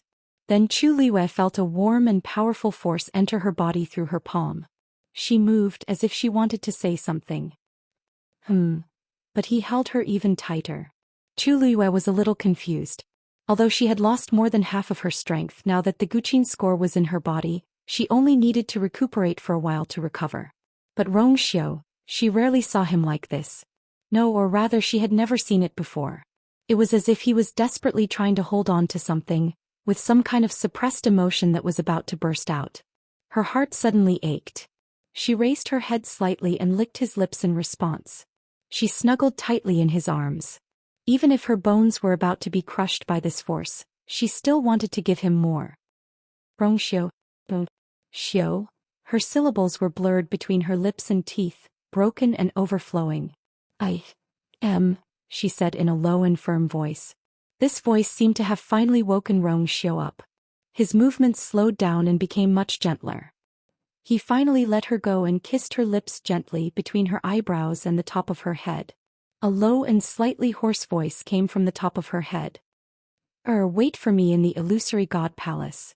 Chu Luiyue's body was still a little weak. She held his arm and leaned on his firm and warm chest. Her nose was very familiar with the cold fragrance that made her feel at ease. She was a little confused, but she remembered that Rong Xiu had said before that he would go to the illusory god palace with her, so she nodded. Okay. I'll wait for you. Creak. The door was opened from the inside. Everyone in the courtyard raised their eyes and looked over. Chu Luiyue's figure came into view. Little Hachi was happy at first, then looked behind her and asked curiously. Master, where is His Highness the Holy Sun? Not coming? With that person's strength, it didn't seem difficult for him to enter the illusory god palace. Chu Luiyue said, he's a little late. Let's go first. Perhaps it was because of the nourishment of Rong Xiu's power. Her body had almost recovered in this short period of time. Her face and lips were originally very pale, but after being held in his arms for a while before coming out, it was basically not too obvious. So no one could see anything wrong with her. Chu Luiyue turned around and closed the door. From the corner of her eyes she saw Rong Xiu standing in the room, quietly looking at her. The light from outside came in, reflecting half of his face in light and half in darkness. Half was immersed in the bright light, half was immersed in the cold. Like the intersection of light and darkness. Untouchable. Digression, 6 o'clock. Chapter 24-23. Prick, bang. The sound of a door closing could be heard from afar. Chu Luiyue's heart shook as she looked back. Looking from afar, the divine heavenly gate that was shining brilliantly was slowly closing. At the same time, countless figures were heading towards the palace of the illusory god. The wind was blowing and the clouds were surging. Chu Luiyue slowly exhaled. To the palace of the illusory god. Those who were qualified to enter the palace of the illusory god were actually very few. But this didn't stop the cultivators from all over the palace of the illusory god from heading there. This kind of opportunity only came once every 10,000 years. Even if they couldn't participate, just looking at it from afar might be able to greatly improve their cultivation. As such, all of the cultivators present continued onward without hesitation. Chu Liyue's steps were light and slow, neither fast nor slow. On the one hand, she wasn't in a hurry. On the other hand, she was still recovering her strength. The surrounding heaven and earth energy surged into her body silently, nourishing every inch of her flesh, blood, tendons, and bones. But the 3 parts of the zither score still showed no signs of merging. Behind her, Mu Hongyu and the others followed. On the way, they met many people who were obviously heading towards the palace of the illusory god. All kinds of gazes fell on Chu Liyue and the others. Envy, jealousy, respect, unease. Everyone knew that not only Chu Liyue herself, but also the people around her, had obtained the qualification to enter the palace of the illusory god. How could they not think? At first, no one took her and the people around her who didn't have bloodline power seriously, but now, Chu Liyue turned a blind eye to these gazes and just calmly walked forward. They quickly arrived at the gate of the palace of the illusory god. At this time, the 5th divine envoy Wan Jianfeng was guarding the gate. The originally tightly shut door was now wide open. Many people had already gathered in front of the gate. Seeing Chu Liyue and the others arrive, the crowd automatically parted to make a path. Chu Liyue stepped in. Mu Hongyu followed behind her. The rest of the people stayed behind. Watching Chu Liyue and Mu Hongyu walk in, little Hachi crossed her arms and sighed. Sigh, I also want to go in. Me too. And me. 2 voices sounded at the same time. Little Hachi stared blankly at Aunt 11 and Aunt 12 who were standing side by side behind her. At this moment, the 2 girls were staring at the illusory god palace in front of them. If it wasn't for Wan Jianfeng guarding the door, the 2 of them would have already rushed in. Little Hachi's mouth twitched. She was just casually saying it to express her sincerity, but these 2? Why did it seem like they really wanted to go in? She looked in the direction of their gazes. The door was wide open. Walking straight ahead was the holy jade of primal chaos and the white jade pillars that surrounded it. The primal chaos holy jade was dark and silent. At the top of the white jade pillar, a flame burned brightly. This doesn't seem to be wrong? That's the sacred primal chaos jade. Aunt 11 stared straight ahead, her tone was very certain. Little Hachi blinked. Yes, what's wrong? Aunt 11 didn't say anything else. Little Hachi was helpless and turned to look at Aunt 12. I said, looking at Aunt 12 who was holding her heart with her hands, her cheeks flushed red with yearning and envy, little Hachi tactfully swallowed the rest of her words. Good. They were indeed twins. When faced with such a situation, their reactions were exactly the same. While Aunt 12 seemed to be more excited. But what's so good about the holy jade of primal chaos? Little Hachi's beautiful eyes turned. She leaned closer and asked in a low voice, Sister 11, Sister 12, what are you looking at? Can you tell Sister 8? Aunt 11 raised her hand. The holy jade of primal chaos is missing a piece. Aunt 12 nodded vigorously. Yes, it's missing a big piece. Little Hachi. I know so. Could it be that they didn't know that their master had the armillary shield? That's impossible. I've been talking to them for a while now. Logically speaking, I should have said everything I could say. She looked in that direction blankly for a few more times, but it was to no avail. After hesitating for a while, little Hachi decided to give up. She couldn't figure it out. He should just wait and see. Aunt 12 gently pulled Aunt 11's sleeve and asked softly, Elder sister, do you think we can defeat the 5th divine emissary? Little Hachi. Aunt 11 calmly shook her head. Oh. Aunt 12's eyes were filled with disappointment. Then it seems that we can't go in. Aunt 11 suddenly took out 2 jade bottles and handed one to Aunt 12. Fill your stomach first. Only then would you have the strength to fight. Although she didn't say the second half of the sentence, Aunt 12 instantly understood and immediately took the bottle. Little Hachi's eyelids twitched violently. The 2 of you, are you planning to fight the 5th messenger? 12th lady choked and swallowed a pill with difficulty. Her face was flushed red. What if? Master said that we can't let our guard down at any time. Little Hachi glanced at her faintly. So this is what she's learned from following her master? Don't think that I can't tell that the 2 of you are trying to force your way in. With her thoughts exposed, Aunt 12 looked at Aunt 11 for help. Aunt 11 was very calm. Not for the time being, we're not strong enough. Little Hachi, she didn't seem to be on the same frequency as these two.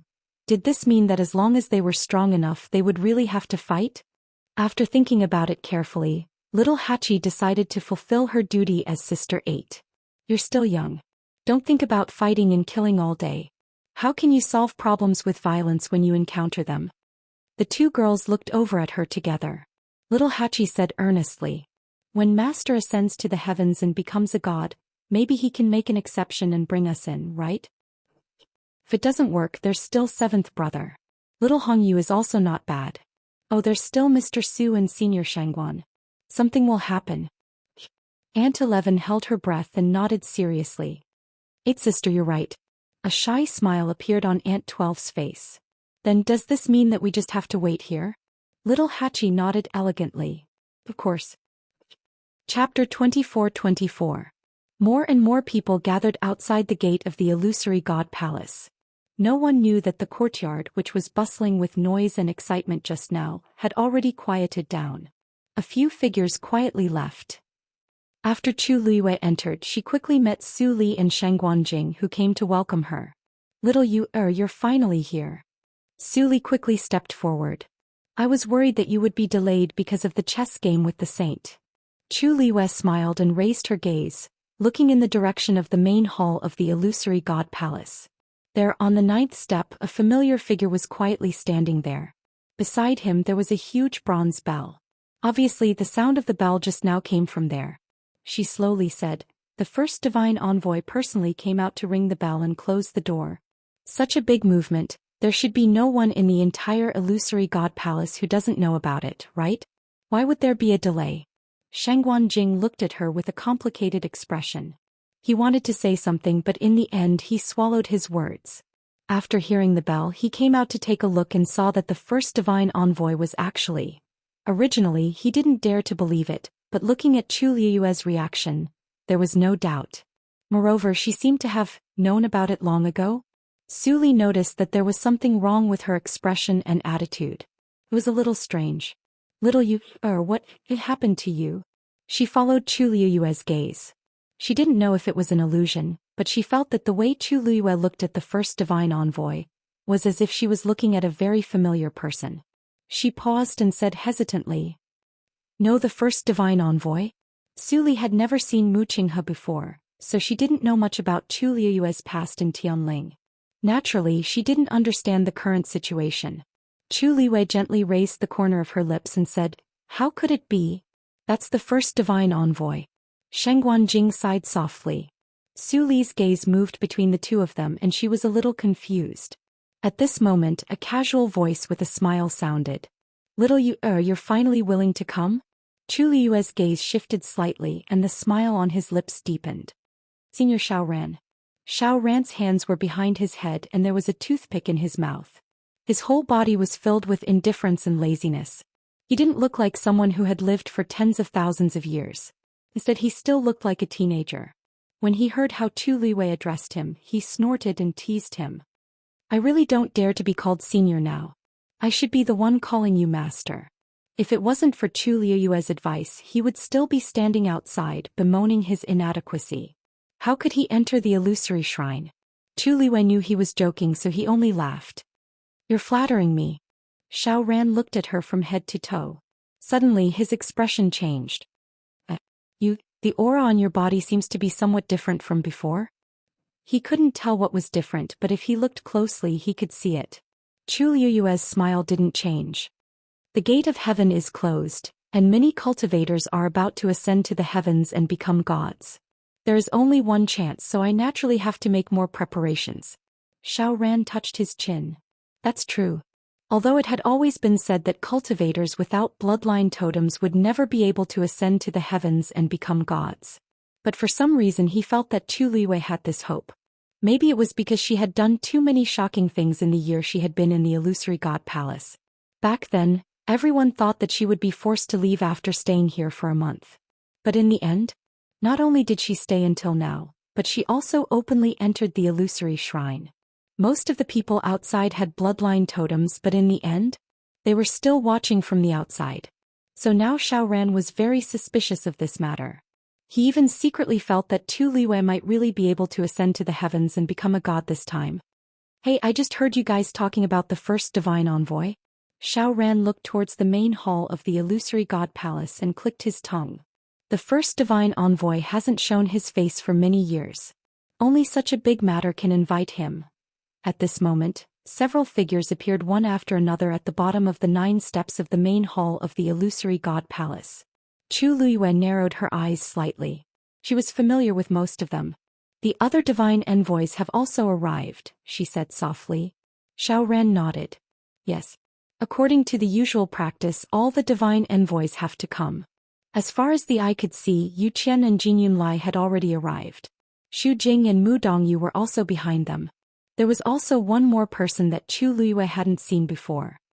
Who is that? She asked. Xiaoran took a closer look. You mean the person next to the second divine envoy? That's the third divine envoy, Fan Yunxiao. Chu Luiyue said, I don't think I've heard of this person before. The third divine envoy usually stays in the illusory god palace and is mainly responsible for the flow of water and accounts. It's normal that you haven't seen her before. Chu Liwei raised her eyebrows slightly. So that's what the third divine envoy does. It's really interesting. Xiaoran looked at her strangely. What's wrong? What's wrong? Nothing. I just suddenly thought of someone. Chu Luiyue thought of someone's chubby face. Our third divine envoy also likes to read accounts. It's just that I haven't seen him for a long time. I wonder how Sanson and the others are doing in the Peach Blossom dock. Xiaoran nodded in understanding and laughed. But it's not strange. The 13 divine envoys of the illusory god palace have their own duties. The third divine envoy, Chu Liue's heart suddenly skipped a beat. She suddenly looked up. What did you say? The illusory god palace has 13 divine envoys? Chapter 24-25. Her reaction made Xiaoran feel strange. Yeah. Didn't I mention it to you before? He scratched his head. Oh, it's mainly because everyone in the illusion god palace knows about it, so I might have forgotten to tell you. Why, is there something wrong? Chu Luiyue frowned slightly, but her heart was in turmoil. She knew that there were several god envoys in the illusion god palace, each with different duties, but she never thought that there would be 13 of them. How could it be so coincidental? Her 13 U-guard, also 13 of them. Something flashed across Chu Liue's mind. She wanted to grab hold of it, but it was too late when she reacted. No, nothing, she murmured and shook her head. She lowered her eyes slightly, hiding the emotions in her eyes. How could it be? Maybe she was thinking too much? The 13 U-guard had been with her since she was young. They had accompanied her for more than 10 years. During this period they had experienced many things together, even crossing life and death. No one knew the 13 U-guard better than her. But the 13 god envoys of the illusion god palace were powerful existences that had been here for more than 10,000 years. The difference was like heaven and earth. It should be a coincidence. Xiaoran reached out and waved his hand in front of her eyes. Are you really okay? She didn't look like one at all. Chu Luiyue looked up. Her expression had returned to normal and she smiled faintly. I'm really fine. I just remembered that the 13 U-guard following me is also 13 people, so I thought it was a bit coincidental. Oh, is that so? Xiaoran finally understood. It's true. But it seems that not all of your subordinates are here? Chu Luiyue nodded. A few of them stayed at home. Peach Blossom Cove was indeed her home to a certain extent. I see. But it's a bit of a pity. Xiaoran said with interest. I saw that the few of them that came to the Illusion God Palace are all very talented and have excellent performances. Not to mention others, just that Qi Han alone comprehended all the Xian formations on the Star Passage not long after him and successfully entered the Illusion God Palace. When Xiaoran heard about this, his heart was filled with jealousy. It was one thing for Chu Liwei to be a pervert, but even his subordinates were so savage. If he remembered correctly, Qi Han had only been in the illusory God Palace for a month. Compared to him who had spent 10,000 years to finally understand the final profound formation under Chu Liue's unintentional guidance, the other party had won far too easily. Besides Qi Han, her remaining subordinates were not to be underestimated either. Even if they didn't have a bloodline totem, Therefore Xiao Ran's praise was sincere. Chu Liuyue's lips curved up. They are indeed very outstanding. The first divine envoy rang the bell and closed the door. The remaining divine envoys were also summoned and gathered at the plaza in front of the illusory god palace. Looking at the figure standing at the top of the 9 steps, the divine envoys bowed respectfully when they arrived. Greetings, First Oracle. Mu Qinghe's expression was indifferent and calm. She stood with her hands behind her back. The other divine envoys weren't surprised by her reaction. The First Oracle's status had transcended, and she was the strongest person under the Divine Master. Naturally, she was different from them. However, a few people looked at the Zhou Xian without batting an eyelid. All these years, the First Oracle had been in seclusion. Almost all the matters of the illusory god palace were handled by the Second Oracle. Many people secretly guessed that the Divine Master had given him power on purpose. It was also because of this that the Zhou Xian's reputation and power had been rising all these years. Many people treated him no differently from the First Oracle, who knew that when the heavenly gate was about to close, the First Oracle would suddenly make a move. He didn't even leave the courtyard and taught the Zhou Xian a great lesson. He made him kneel outside the door for 3 days and 3 nights. This slap was loud and clear. Although the people outside didn't know, the people in the illusory god palace were very clear about it. Who wouldn't be shocked? With this kneel, all the hard work the Zhou Xian had done for the past few years was scattered. It also destroyed the fame and power he had painstakingly built up. The Second Oracle couldn't surpass the First Oracle after all. This made many people who were eager to make a move suppress their restless thoughts. They didn't dare to have any other thoughts. Even if the First Oracle hadn't appeared for many years, she was still an existence that couldn't be provoked in the illusory god palace except for the Divine Master. The Zhou Xian naturally noticed the gazes around him. He was a little impatient and frustrated, but he didn't show it on his face. The previous incident had already happened. The only thing he could do now was to try his best to cover it up. However, when he looked at the tall and straight grayish-blue figure above him, he couldn't help but grit his teeth. So many years of hard work, all went down the drain because of one sentence. Let alone the Zhou Xian, even if it was anyone else, they wouldn't be able to let it go easily. But Mu Qinghe was the First Oracle. She had the Divine Master behind her.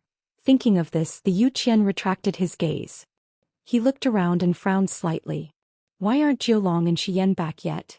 As soon as he said this, all the oracles quieted down. After a while, Jin Yunlai said, Didn't the Emperor punish them to the illusory god ocean? Actually, they had all heard about this matter, but they didn't know what exactly was going on. Offend? How did they offend her? The 2 of them were sent by the First Oracle to find the 3rd score, but in the end they didn't find it. Instead they came back with their tails between their legs and were punished to the illusory god ocean. No one knew what happened in between. Xu Jing suddenly thought of something. He looked in a certain direction and said indifferently, Maybe we should ask the Shangguan Yu about this matter? The fact that the first 2 scores had recognized her as the owner was now an open secret among the oracles. Because of this, they couldn't do anything to her now. However, they had waited until today. Xu Jing suddenly smiled. The heavenly gate is closed, and all the cultivators have ascended to the heavens and become gods. This time she should be returning the score to the illusory god palace in its entirety, right? No one said anything, but their expressions showed that they agreed. After all, it belonged to the illusory god palace. How could it always fall into the hands of others? This was the best time to get the music score back. Fan Yunxiao heard this and looked curiously in the direction of his gaze. Are you talking about that woman in red? He had never seen Chu Liyue before. Xu Jing nodded. Yes. Fan Yunxiao narrowed her eyes. I'm afraid she won't agree if we ask for it directly, right? After all, it was a supreme treasure. She had been in the illusory god palace for so long and hadn't returned it. Would she be willing this time? Xu Jing laughed. It's not up to her. Chapter 24-26. Fan Yunxiao laughed. That's true. During this period of time, Chu Liyue had become famous in the illusory god palace. She had even completed the star path and entered the illusory god palace. But her status was there for all to see. She had no choice in many things and could only accept them. Forget it. As for the zither score and her matters, the Divine Master and the first Divine Envoy will take care of them in the future. We don't have to worry too much. Xu Jing glanced at Fan Yunxiao. Now we have other more important things to do. The so-called more important things were naturally supervising the many cultivators to ascend to the heavens and become gods. Third Divine Envoy, do you have the list? Fan Yunxiao's expression froze. I do, but it's not all. These words were tactful. Before ascending to the heavens and becoming gods, the divine envoys gathered together in the illusory god palace to have a clear understanding of the overall situation. Who had how many top-notch medicinal herbs in their hands and whether they could successfully break through to the medical sage realm in the end. Who had the precious materials and whether they could take the opportunity to refine a sacred artifact. There were also many secret arts and techniques. To a large extent, these contents determined whether a cultivator had the possibility of ascending to the heavens and becoming gods. Even though they couldn't be completely sure as divine envoys, they had to have some idea of these things. However, looking at Fan Yunxiao, it was obvious that it couldn't be done. Xu Jing's expression changed slightly. Didn't Treasure Pavilion send the account book over? Fan Yunxiao sneered. Send it? I personally went to borrow it, but I was rejected. As soon as these words were said, the expressions of the divine envoys turned ugly. They had to admit that in this aspect Treasure Pavilion's account book was more complete. But now they refused to lend it to them. If it was someone else it would be fine, but the person behind Treasure Pavilion, they couldn't afford to offend him. Xu Jing thought for a moment and asked suspiciously, could it be that this is what that person wants? Fan Yunxiao's expression turned cold. Eighth Divine Envoy, be careful with your words. Xu Jing suddenly came to his senses. He pursed his lips and swallowed the rest of his words. At this moment Yu Qian said calmly, that doesn't matter. Today everyone would be gathered here. Everything was predestined. More and more cultivators appeared in the square in front of the main hall of the illusory palace. At this moment the door was wide open. Although the people outside couldn't come in, they could still get a general view. Countless gazes were focused on the people in the illusory shrine. Of course, what they saw the most was the first divine envoy who was standing on the steps. After all, he was the most mysterious one. Suddenly, that person raised his head and looked outside the door. His gaze seemed to have passed through the star path and looked at the tightly shut heavenly gate. However, as he moved, the crowd could finally see his face clearly. Is that the first oracle? Standing on top of the 9 steps with a bronze bell hanging beside him. Who else could it be other than the first divine envoy? He seems to be quite young. I heard that he is much stronger than the second divine envoy. After all, he is someone who is highly regarded by the divine master. Naturally, he is different. Outside the door the crowd was discussing. Behind the crowd, there was one person who was looking at the high figure with a complicated expression. It's really him, Jian Fengqi murmured in a low voice. Although Mu Hongyu had told him about this before when he saw it with his own eyes, it was still. For a moment he didn't know how to describe his feelings. From a distance he couldn't see very clearly. But that was Mu Qinghe. Jian Fengqi had been friends with him for more than 10 years. How could he not recognize her? But that person, after all, was completely different from the person in his memory. Mu Qinghe? Little Hachi, who was planning to laze around and wait, looked up unintentionally. When she saw that familiar face she was shocked on the spot. Her mind went blank for a moment. Then she turned her neck stiffly and looked at Jian Fengqi with difficulty. That person, am I seeing things? Jian Fengqi closed his eyes and didn't say anything. But this answer was enough. Little Hachi opened her mouth and her mind was in a mess. Madame 12, who was standing at the side, also saw this scene. She was stunned and subconsciously raised her finger. Isn't that Brother Qinghe? Madame 11 frowned and pressed her hand down. He's not. Madame 12 turned around and saw that Madame 11 was also staring at that person. That expression. Madame 12 was conflicted for a while, but she couldn't help but say, Sister. That's Brother Qinghe. How could they not recognize this face? Madame 11 pursed her lips and looked at little Hachi. Sister 8, he's not, right? Her voice, which had always been crisp and clear, was now slightly hoarse for some reason. Who is Mu Qinghe? He was someone who had followed Master for many years, just like the 13 Yu guards. In fact, compared to the 13 Yu guards, Master had spent more time with him and was more attentive. Mu Qinghe was in the light while the 13 Yu guards were in the dark. Everyone had their own duties. In the past, Madame 11 and Madame 12 often went to play with Hong Yao and Dumpling, so they were closer to Mu Qinghe. At that time, Dumpling even called him Little Nine. But later, he and the 13 Yu guards parted ways. Although no one had said it explicitly, Madame 11 and Madame 12 knew some things, including Mu Qinghe's betrayal and his death. But now, he actually appeared just like that. And he was the first oracle. Little Hachi was also stunned. She stuttered, which was rare. It's him. Jian Fengqi pressed between his eyebrows, feeling a headache. Only Chu Luyue and Mu Hongyu knew about this before. After the two of them returned, Mu Hongyu specifically looked for Jian Fengqi to question him. Jian Fengqi only found out then. But other than that, no one else knew about this. Little Hachi and the others had such a big reaction, so it was understandable. It's him, but it's also not him. Jian Fengqi sighed. They were all stunned on the spot. There was too much information. I'm going to ask him myself. Madame 12 suddenly turned around and ran over. Chapter 24-27.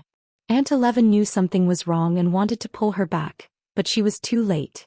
In the blink of an eye, Aunt 12 had run quite a distance away. Little Hachi's heart skipped a beat. What is she doing? Stop her. What was this place? How dangerous was it for Aunt 12 to run over like that? Before she could finish her sentence, Aunt 11 stomped her feet and ran over. Catch up to her. Little Hachi was very anxious and quickly followed after her with Jian Fengqi. Even though Xiao Ba and Jian Fengqi weren't very strict and proper people normally, the two of them were very clear-headed and knew what they could and couldn't do. Even if they were really confused about Mu Qinghe, they could not go over at this time. However, there were too many people around and the two girls were running too fast. Jian Fengqi and Little Hachi could not catch up. Aunt 12 ran out of the crowd and went straight to the gate of the palace of the illusory god. When everyone saw this scene, they were all taken aback. What was going on? Was she trying to break into the palace of the illusory god? Wan Jianfeng, who was guarding the gate, also saw this scene. His face darkened and he waved his sword to stop her. Whoosh! The bright light of the sword cut through the air and blocked in front of Aunt 12 instantly. The biting cold air was very oppressive. Who are you? How dare you break into the palace of the illusory god? Aunt 12 did not stop and was about to hit the sword. It looked like she was really looking for death. Some of the onlookers could not help but frown. How could a good little girl be so stubborn? Crack! The crisp sound of a sharp weapon breaking was heard. Everyone looked at the scene in front of them with their mouths agape. They almost thought that they were hallucinating. That little girl, with just a light twist of her little hand, broke the fifth divine emissary's sword. Wan Jianfeng was also stunned.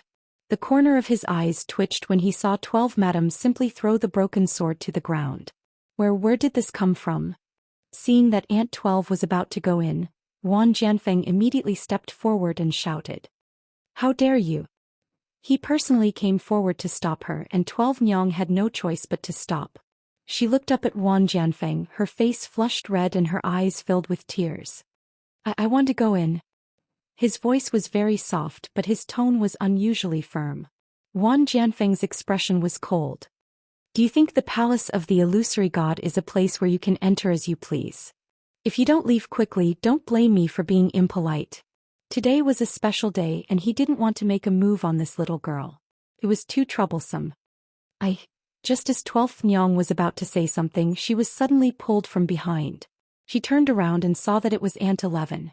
Sister, let's go back first.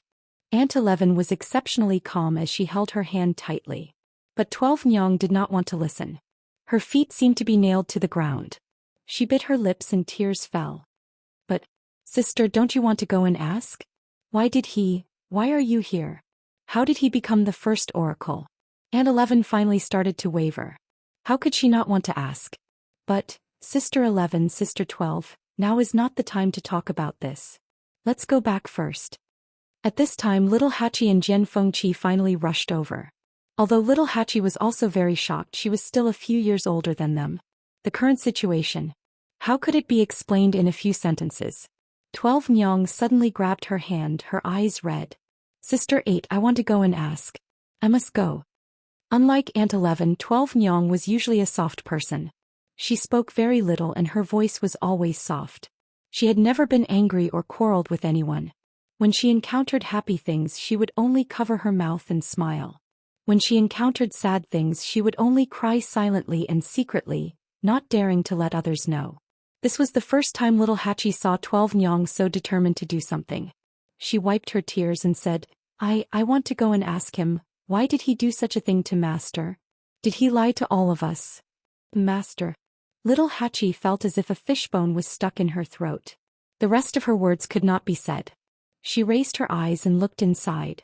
That person. Is he looking here now? Wan Jianfeng warned in a low voice. I'll count to 3. If you don't leave by then, I'll take action immediately. Aunt 11 suddenly raised her eyes and looked at him coldly. We have something to ask Mu Qinghe. Who do you think you are? Wan Jianfeng did not have time to get angry about the second half of the sentence. His attention was all on the first half of the sentence. How dare you? His face immediately turned cold. When the surrounding people heard Aunt 11's words, they instantly went into an uproar. What did she say? Who is she going to ask? It seems to be the first oracle. Is she looking for death? Not only did she call the first oracle by his name, but she also used such an interrogative tone. I think these people have all gone crazy. Jian Fengqi was very anxious. I said, let's go back first. I'll explain it to you in detail later. Before he could finish, an indifferent and low voice suddenly came from the palace of the illusory god. Jianfeng, is this how you guard the door? They were all stunned. This voice was very familiar. This tone was unfamiliar. Wan Jianfeng's heart skipped a beat. He immediately turned around and said, reporting to the first oracle, these people said they want to see you. I won't see them. Mu Qinghe's voice was extremely cold. If anyone tries to force their way into the palace of the illusory god, kill them on the spot. Hearing this, everyone quieted down. Inside and outside the palace of the illusory god, there was a dead silence. Chu Liwei looked down at the ground in front of him and suddenly smiled. Chapter 24-28. Then she walked towards the door. You, Sheng Wanjing said worriedly. However, when he saw the calm expression on her face, he suddenly did not know what to say. He should have known. Therefore, when Mu Qinghe said such words, her reaction was also calm and indifferent. He stopped in his tracks and did not follow. Instead, he looked back at Mu Qinghe. Su Li and Xiao Ran both realized that something was wrong and looked at each other. Outside the door, tears fell from the corners of Aunt 12's eyes. Then she suddenly could not cry anymore. Only a chill was left, rising from the soles of her feet, making her feel cold all over. Aunt 11 took half a step forward and stood in front of Aunt 12. Wan Jianfeng looked at them coldly. Did you all hear what the first oracle said? You don't need to remind me. Aunt 11 did not show any weakness. There was a ball of fire in her heart and she did not know how to vent it. A fierce look flashed across Wan Jianfeng's eyes. Just as he was about to make a move, he suddenly heard a laughing voice behind him. Fifth oracle. He paused and looked back. Subconsciously he frowned. Sheng Guanyu. Did he see that his subordinates were in trouble and could not sit still? Chu Liwei seemed to have seen through his thoughts. The corners of his lips curled up slightly and he smiled casually. Our Aunt 11 and Aunt 12 are still young. They made a mistake on impulse, but it was purely unintentional. Fifth oracle, you won't really hold it against them, right? When he said this, Wan Jianfeng suddenly choked. He looked at the two girls standing together and then looked at the broken sword that was thrown on the ground. For a moment he fell into silence. She did indeed look like a weak and delicate little girl. However, her combat strength had nothing to do with this word. Since Chu Liwei had said so, he could not continue to hold on to it. However, if he really let it go, it would be a little embarrassing. He thought for a moment and only sneered coldly. These people are extremely presumptuous. They offended the first oracle. How can we let it go just like that? Chu Liwei smiled.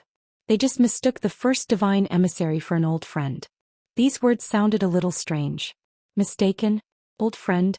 What was the identity of the first oracle?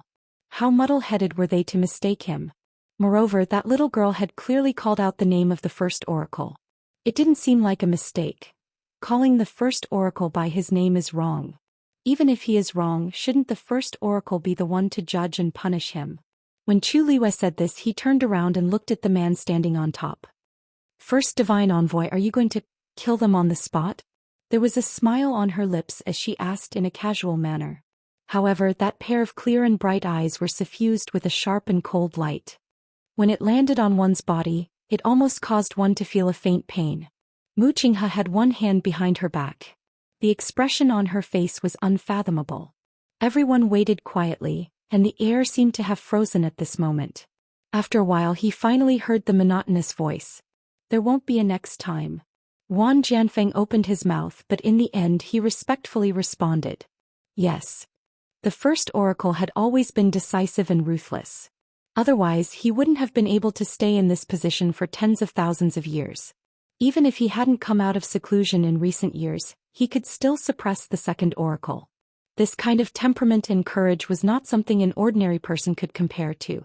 Wan Jianfeng originally thought that the first oracle would give an extremely severe punishment as a warning, but he didn't expect that he would just let it go.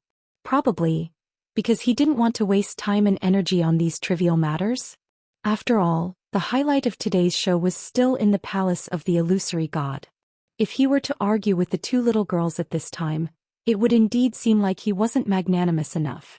With this thought, Wan Jianfeng gradually dispelled the doubts in his heart. Chu Liwei looked at 12 Madam and the frost between her eyebrows faded away. Okay 12 Madam, don't cry. 12 Madam looked at her in a daze. Master? Already knew? Little Hachi, take them outside and wait. When things are over here I will go back. Little Hachi hurriedly said. Oh okay. As she spoke she pulled the two girls to the back with heartache. Probably because of Chu Liu's words, the two girls were very cooperative this time. They quickly retreated to the back of the crowd. Jian Fengqi breathed a sigh of relief, then looked at Mu Qinghe in the distance and then looked at Chu Liwei. After a moment he finally let out a long sigh. Don't worry, I will take good care of them. Chu Liu's lips curled up slightly. Thank you. Jian Fengqi hesitantly opened his mouth. You. After thinking for a long time he finally swallowed the rest of his words.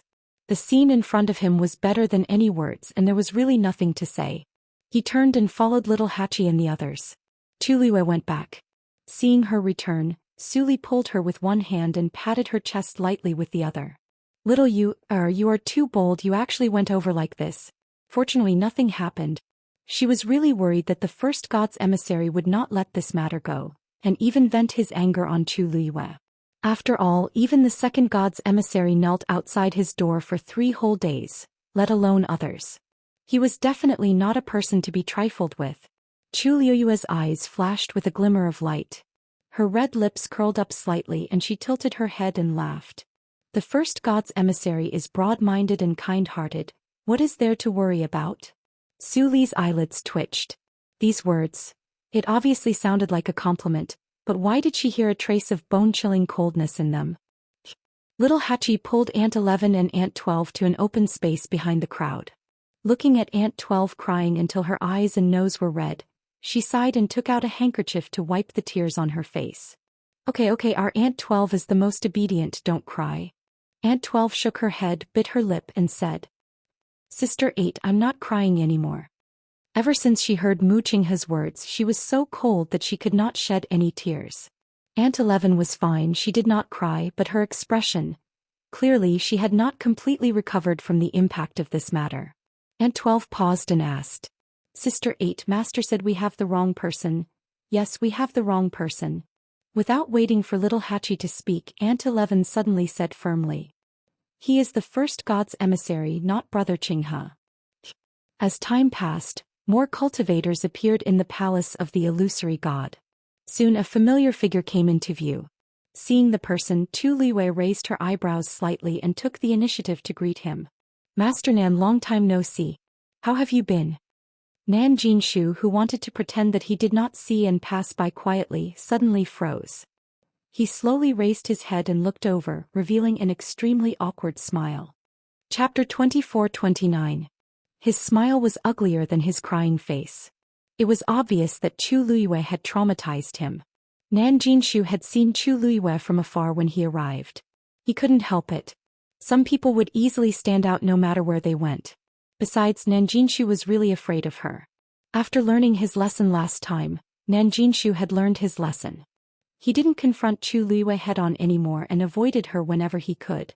Chu Luiwei hadn't been in the palace of the illusory god recently, so he was able to relax for a while. However, he couldn't avoid today's situation. Everyone in the palace of the illusory god had gathered here, let alone the palace of the illusory god. He had no choice but to come. Chu Luiwei glanced at Nan Jinshu. It seems that Patriarch Nan hasn't made any breakthroughs recently. Nan Jinshu's expression darkened. She still had the nerve to say that. If it wasn't for her, he wouldn't have been chased out of the illusory god ocean. Great. She had made a breakthrough and entered the palace of the illusory god. What about him? Even though he had the right to stand here and be envied by many cultivators, it would be extremely difficult for him to ascend to the heavens and become a divinity. He took a deep breath and said, You don't have to worry about that. If you have the time and energy to do that, I think you should worry about yourself more.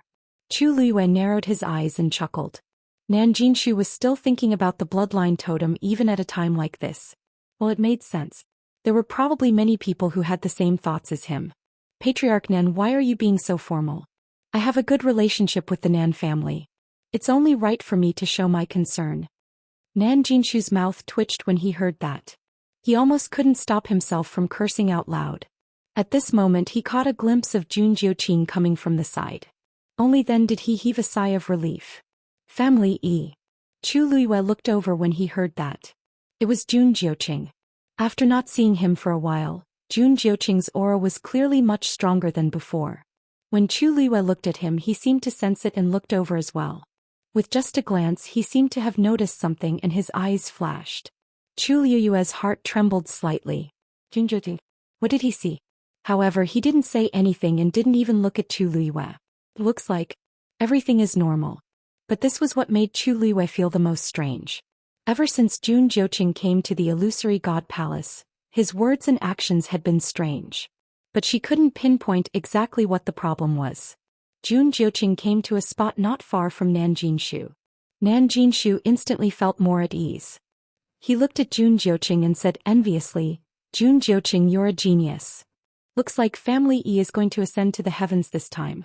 This aura is indeed extraordinary. Jun Jiuqing's lips curled into a devilish smile. It's hard to say for now. How can that be? If it were anyone else, that would be the case. But Family E is extremely talented and has a bloodline totem, so he's naturally much better than anyone else. Nan Jinshu knew that the person he had the most hope of winning over was Jun Jiuqing, so he quickly expressed his opinion. Even though the two of them had obtained special qualifications to enter the illusory god palace, he was still inferior to Jun Jiuqing due to various reasons. So even if he lowered his head and tried to curry favor, he wouldn't feel that it was beneath him. Besides, Jun Jiuqing was much stronger than him. And the target of his derogatory words was naturally Chu Luiwei and the others. Jun Jiuqing didn't comment. Nan Jinshu couldn't guess his thoughts, so for safety's sake he quieted down. In the illusory god palace, other than the god envoys who had already gathered here, there weren't many people left. Including Chu Luiwei and the others, there were no more than 20 people left. At this moment, Mu Qinghe, who was standing on the stairs, suddenly made his move. A ray of light flew out from his palm. Immediately after, the ray of light split into 4 bright rays of light in the air and landed around the Chaos Holy Jade, forming 4 huge silver Xian formations. These Xian formations were extremely complicated and their auras were heavy. Everyone's gazes landed on it. Chu Luiwei's heart trembled slightly. Even though there was still a distance between them, she could already feel the strong aura that couldn't be ignored. Just from this point alone, Mu Qinghe's strength was definitely much stronger than Yu Qian's. She exhaled softly. The first god envoy, as expected of him. Mu Qinghe said in a low voice. These 4 Xian formations are the 4 competition areas.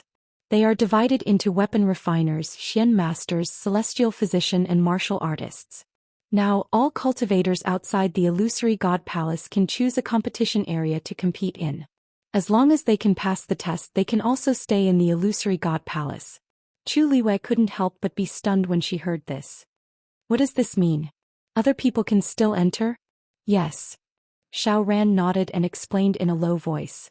This test is the last chance for the cultivators outside to enter the illusory god palace. Chu Luiwei frowned slightly. If that's the case, why did we set so many strict requirements before?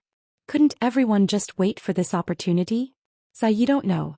This test is also called the life and death test. Those who choose to enter and challenge either stay in the illusory god palace alive or die. Once you enter, it means that you're gambling with your life. Naturally, it's different from us. Xiao Ran shook his head. The life and death test has a 90% chance of survival, and only a few people can survive. Chapter 24:30. Chu Luiwei understood. No wonder. As a cultivator who didn't want to enter the palace of the illusory god and become a god. But those who could succeed were few and far between. And if they failed, they would have to pay with their lives. If they didn't have enough confidence in themselves, they wouldn't make such a choice easily. After all, no matter how precious other things were, they couldn't compare to their own lives. As long as they were alive, there was still hope. If they were dead, it would be the end of everything. Chu Luiwei glanced at Xiao Ran. So, Senior Xiao Ran hasn't entered the life and death trial before? Of course not. Xiao Ran bit the toothpick with a natural expression. It's better to live than to die. I'd rather wait another 10,000 years than stretch my neck out and be slaughtered by others. Chu Luiwei. If someone like you isn't willing to enter the life and death trial, then the others, Sai, you're wrong. Xiao Ran laughed and raised his chin. There are many people in the palace of the illusory god who are willing to fight with their lives. Just watch, there will be many people coming in later. Chu Luiwei looked up. Sure enough, outside the door, a young man took the lead and stood out. Fong Su is willing to fight in the venerable zone. This man looked to be about 30 years old. He had a strong body and a bronze face. His eyes were full of fighting spirit. See, this is the one who's willing to fight. Xiao Ran said in a low voice. To say, if it's someone else, they'll have a chance to enter the palace of the illusory god early. But martial artists can't. These venerable gods, no matter how strong or weak they are, only have one choice in the end. If they don't choose, they won't have any chance at all. Was it cruel? Of course. But this was the rule of the palace of the illusory god. The strong were respected. This was the most irrefutable principle here. But this Fong Suning is quite strong. I think he'll succeed. Chu Luiwei listened and didn't say anything. Those who dared to take the lead had to have some ability. At this time, Wan Jianfeng had let him in. Fong Suning took a deep breath, tidied his clothes, and stepped into the palace of the illusory god. He walked straight and quickly arrived at one of the profound formations. A faint glow shone and a powerful aura pressed down on his chest. Fong Suning's heart trembled as he cupped his fists and bowed. Your Eminence, Fong Suning, please accept my challenge. Upon hearing this, Chu Luiwei was stunned. You want to challenge the fourth oracle? Xiao Ran moved closer and explained in a low voice. There's something you don't know. The so-called life and death trial is a trial where cultivators choose a divine emissary based on their region of competition to duel. Doesn't that mean he'll lose for sure? Not necessarily. After entering the competition area, the strength of the divine emissary would be suppressed to the same level as the challenger. In this way, the challenger's chances of winning will increase by a lot. As long as he can win, he will pass this stage.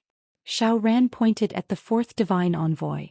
Furthermore, the divine envoy wasn't chosen randomly. Fong Suning is a god, so he wouldn't challenge a mystic cultivator like the seventh divine emissary, right?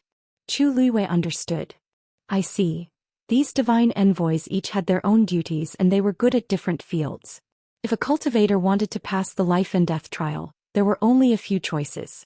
However, Fong Suning's guts are really big. He actually chose the fourth divine emissary directly. He's used to the lightning pool for many years. Although the fourth divine envoy couldn't completely control the lightning pool, everyone thought it was an accident. After all, even the second divine envoy and the others had to work together to suppress the lightning pool.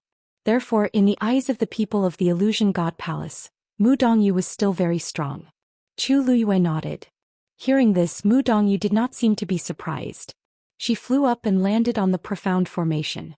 He sized Fong Suning up and smiled. You're quite brave. It was indeed good to be the first one to step forward. Mu Dongyu had always appreciated such a person. Fong Suning's heart beat violently as he cupped his fists. Fourth divine envoy, please enlighten me. Then he spread his legs slightly, tensed his muscles and surged his divine power. An astonishing aura instantly exploded. Upon seeing this scene, Chu Luiyue narrowed her eyes slightly. This Fang Suning was indeed a top existence among the gods. He just didn't know if he could beat Mu Dongyu in this round. In the next moment, Fang Suning's figure suddenly disappeared. Mu Dongyu's expression turned serious and he immediately attacked. As if he had eyes on the back of his head, he turned around and threw out a palm without hesitation. Bang! A muffled sound rang out. The two's fists collided. This was their first move. Fang Suning clearly didn't hold back and used his full strength. It was indeed the only way to fight an expert like Mu Dongyu head-on. There might be some hope if he finished the battle quickly, but the longer he dragged it out, the more disadvantageous it would be for the challenger. After all, although their realms were suppressed to the same level as a divine envoy, Mu Dongyu's strength was still stored up. The longer he endured, the harder it would be. Fang Suning also understood this, so he used a killing move from the start. Astonishing energy fluctuations spread out in all directions with the two as the center. However, when the violent energy reached the edge of the arena, it seemed to have encountered an invisible barrier that quietly devoured and annihilated it. All the confrontations and killings were firmly trapped in that region. After a moment of stalemate, blood slowly flowed out of the corner of Fang Suning's mouth. Obviously, Mu Dongyu wasn't that easy to deal with. She was the fourth divine envoy after all. I'm afraid it'll be a little difficult for him to win this round. Even if he wins, it'll be a Pyrrhic victory. Chu Luiyue whispered. An intense battle was unavoidable. So what if it's a Pyrrhic victory? As long as he can ascend to the heavens and become a god, the price is actually nothing. Xiao Ran seemed to be used to this. Oh, by the way, I remember that some time ago you had a kid who also became a god. Chu Luiyue was stunned. You mean little Zhou? Yes. He didn't come? Xiao Ran glanced outside the door. Although the young man with soft, short golden hair was taciturn, he was extremely talented and strong. Chu Luiyue thought for a moment. Indeed, she hadn't seen little Zhou much recently. However, even if he came, she didn't agree to let him enter this life and death stage. He just became a god not long ago, so his chances of winning are probably not high, she said with a smile. Xiao Ran thought about it and agreed. He rubbed his chin. Hey, other than him, don't you have a few subordinates who are also quite strong? Sini. Is that his name? He didn't come either? Chapter 24:31. Xiao Ran was very good at reading people. Although he hadn't seen Sun Yi many times, he was certain that he was definitely not ordinary. If he came, he might really succeed. But now he didn't see anyone. This was a little strange. He seems to be the boss of your subordinates? He actually didn't come on such an important day? Xiao Ran was very surprised. Chu Luiyue was also stunned. It was fine if she didn't think of it before, but now that Xiao Ran said this, it seemed to be true. After she and Rong Xiu finished the game of chess, she came straight over and didn't see Sun Yi. At that time she casually asked, and little Hachi only said that Sun Yi seemed to be busy. It had been a while, but he still hadn't come over. If he's willing to help, I think he can also enter the palace of the illusory god, right? Xiao Ran said. He even felt that more than one of Chu Luiyue's subordinates could do it. After all, there was already Qi Han. Chu Luiyue pondered for a moment and smiled. They always have their own ideas. Supreme Dr. Liang He, please fight. Suddenly, a familiar voice came from outside the door. Many people looked over. A man walked out of the crowd. Chu Luiyue took a closer look. It was Liang He. However, the current him had undergone a huge change compared to the past. He had lost a lot of weight and had green stubble. His cheeks were slightly sunken and his eyes were lifeless. He looked extremely haggard and didn't have the slightest bit of his former high spirits. One had to know that he was the youngest supreme doctor in the entire illusory god palace. Everyone, including Xu Jing, felt that he was the most likely to successfully enter the palace of the illusory god. Unfortunately, after suffering a series of blows, he had almost lost all his confidence. He was in a daze all day and couldn't improve in alchemy. It had dragged on until now, resulting in its current state. If it wasn't for mooching his bell, he wouldn't even know what day it was. After hesitating for a while, Liang He decided to come over. After all, he had put in a lot of effort before and he was unwilling to give up now. Seeing Liang He arrive, the crowd fell silent for a moment. Wan Jianfeng frowned slightly and glanced at him. Come in. However, Liang He did not enter immediately. Instead he turned around as if he was looking for something. In next to no time he saw the enchanting figure behind the crowd, and his gaze stopped as a wisp of a complicated expression flashed in his eyes. Not far away, Jian Fengqi opened his folding fan with a swish and said with a faint smile, "Hey Liang, he is looking at you." Little Hachi raised her eyes and glanced at him. She didn't seem to care. "I'm a natural beauty. Isn't it normal for someone to look at me?" Jian Fengqi was speechless. Aunt 11 followed his gaze and said expressionlessly, "It's useless even if he looks. His looks can't enter Sister 8's eyes. Besides, isn't Sister 8 already married to Sister 8? She had always been objective and fair." Little Hachi almost choked on her saliva. "Cough cough cough, you guys. Sister, I'm afraid it's not good for us to be so direct," Aunt 12 said hesitantly in a low voice. Aunt 11 asked back, "Then tell me, between Sister 8's husband and that man, who's better looking?" Aunt 12 answered honestly, "Sister 8's husband." "Then it's him." She had always been objective and fair. "Besides, Sister 8's husband is one of us, and that Liang, he is an outsider. We have to speak for our own people. If we don't speak harshly enough and he thinks there's still hope, then wouldn't we be causing trouble for Sister 8 and Sister 8's husband?" Aunt 12 thought about it and felt that her words made sense. She blushed and admitted her mistake. I understand." Little Hachi was speechless. Jian Fengqi was gloating at the side. After laughing enough, he said, "Little Hachi, I'll leave these two girls to you." Little Hachi glared at him. "What do you mean?" Jian Fengqi raised his eyebrows slightly. "What else can I do?" "You want to go to the palace of the illusory god to find little Hongyu?" Little 8 looked at his expression and immediately understood what was going on. Jian Fengqi snorted. "If I don't go, what if she gets bullied?" Little Hachi looked at him speechlessly. "She went to the palace of the illusory god before you did. Even if she gets bullied, you're the one who's easier to bully, right?" Jian Fengqi was speechless. He closed his folding fan and turned to leave. "Wait!"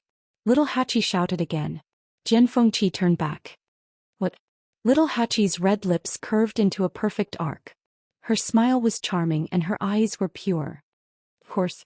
I'm going with you." Liang, he was just subconsciously looking around to see if Little Hachi had come here. He didn't expect Little Hachi to suddenly come here with Jian Fengqi.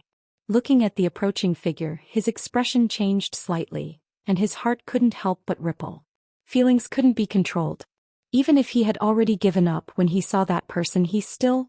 However, Little Hachi didn't look at him. Instead, she walked all the way to the door with a smile. Aunt 11 and Aunt 12 didn't follow. They just watched from behind. When Wan Jianfeng saw Little Hachi and Jian Fengqi, his face suddenly turned cold. "What do you want now? Wasn't that enough after the fight just now?" Jian Fengqi coughed and laughed.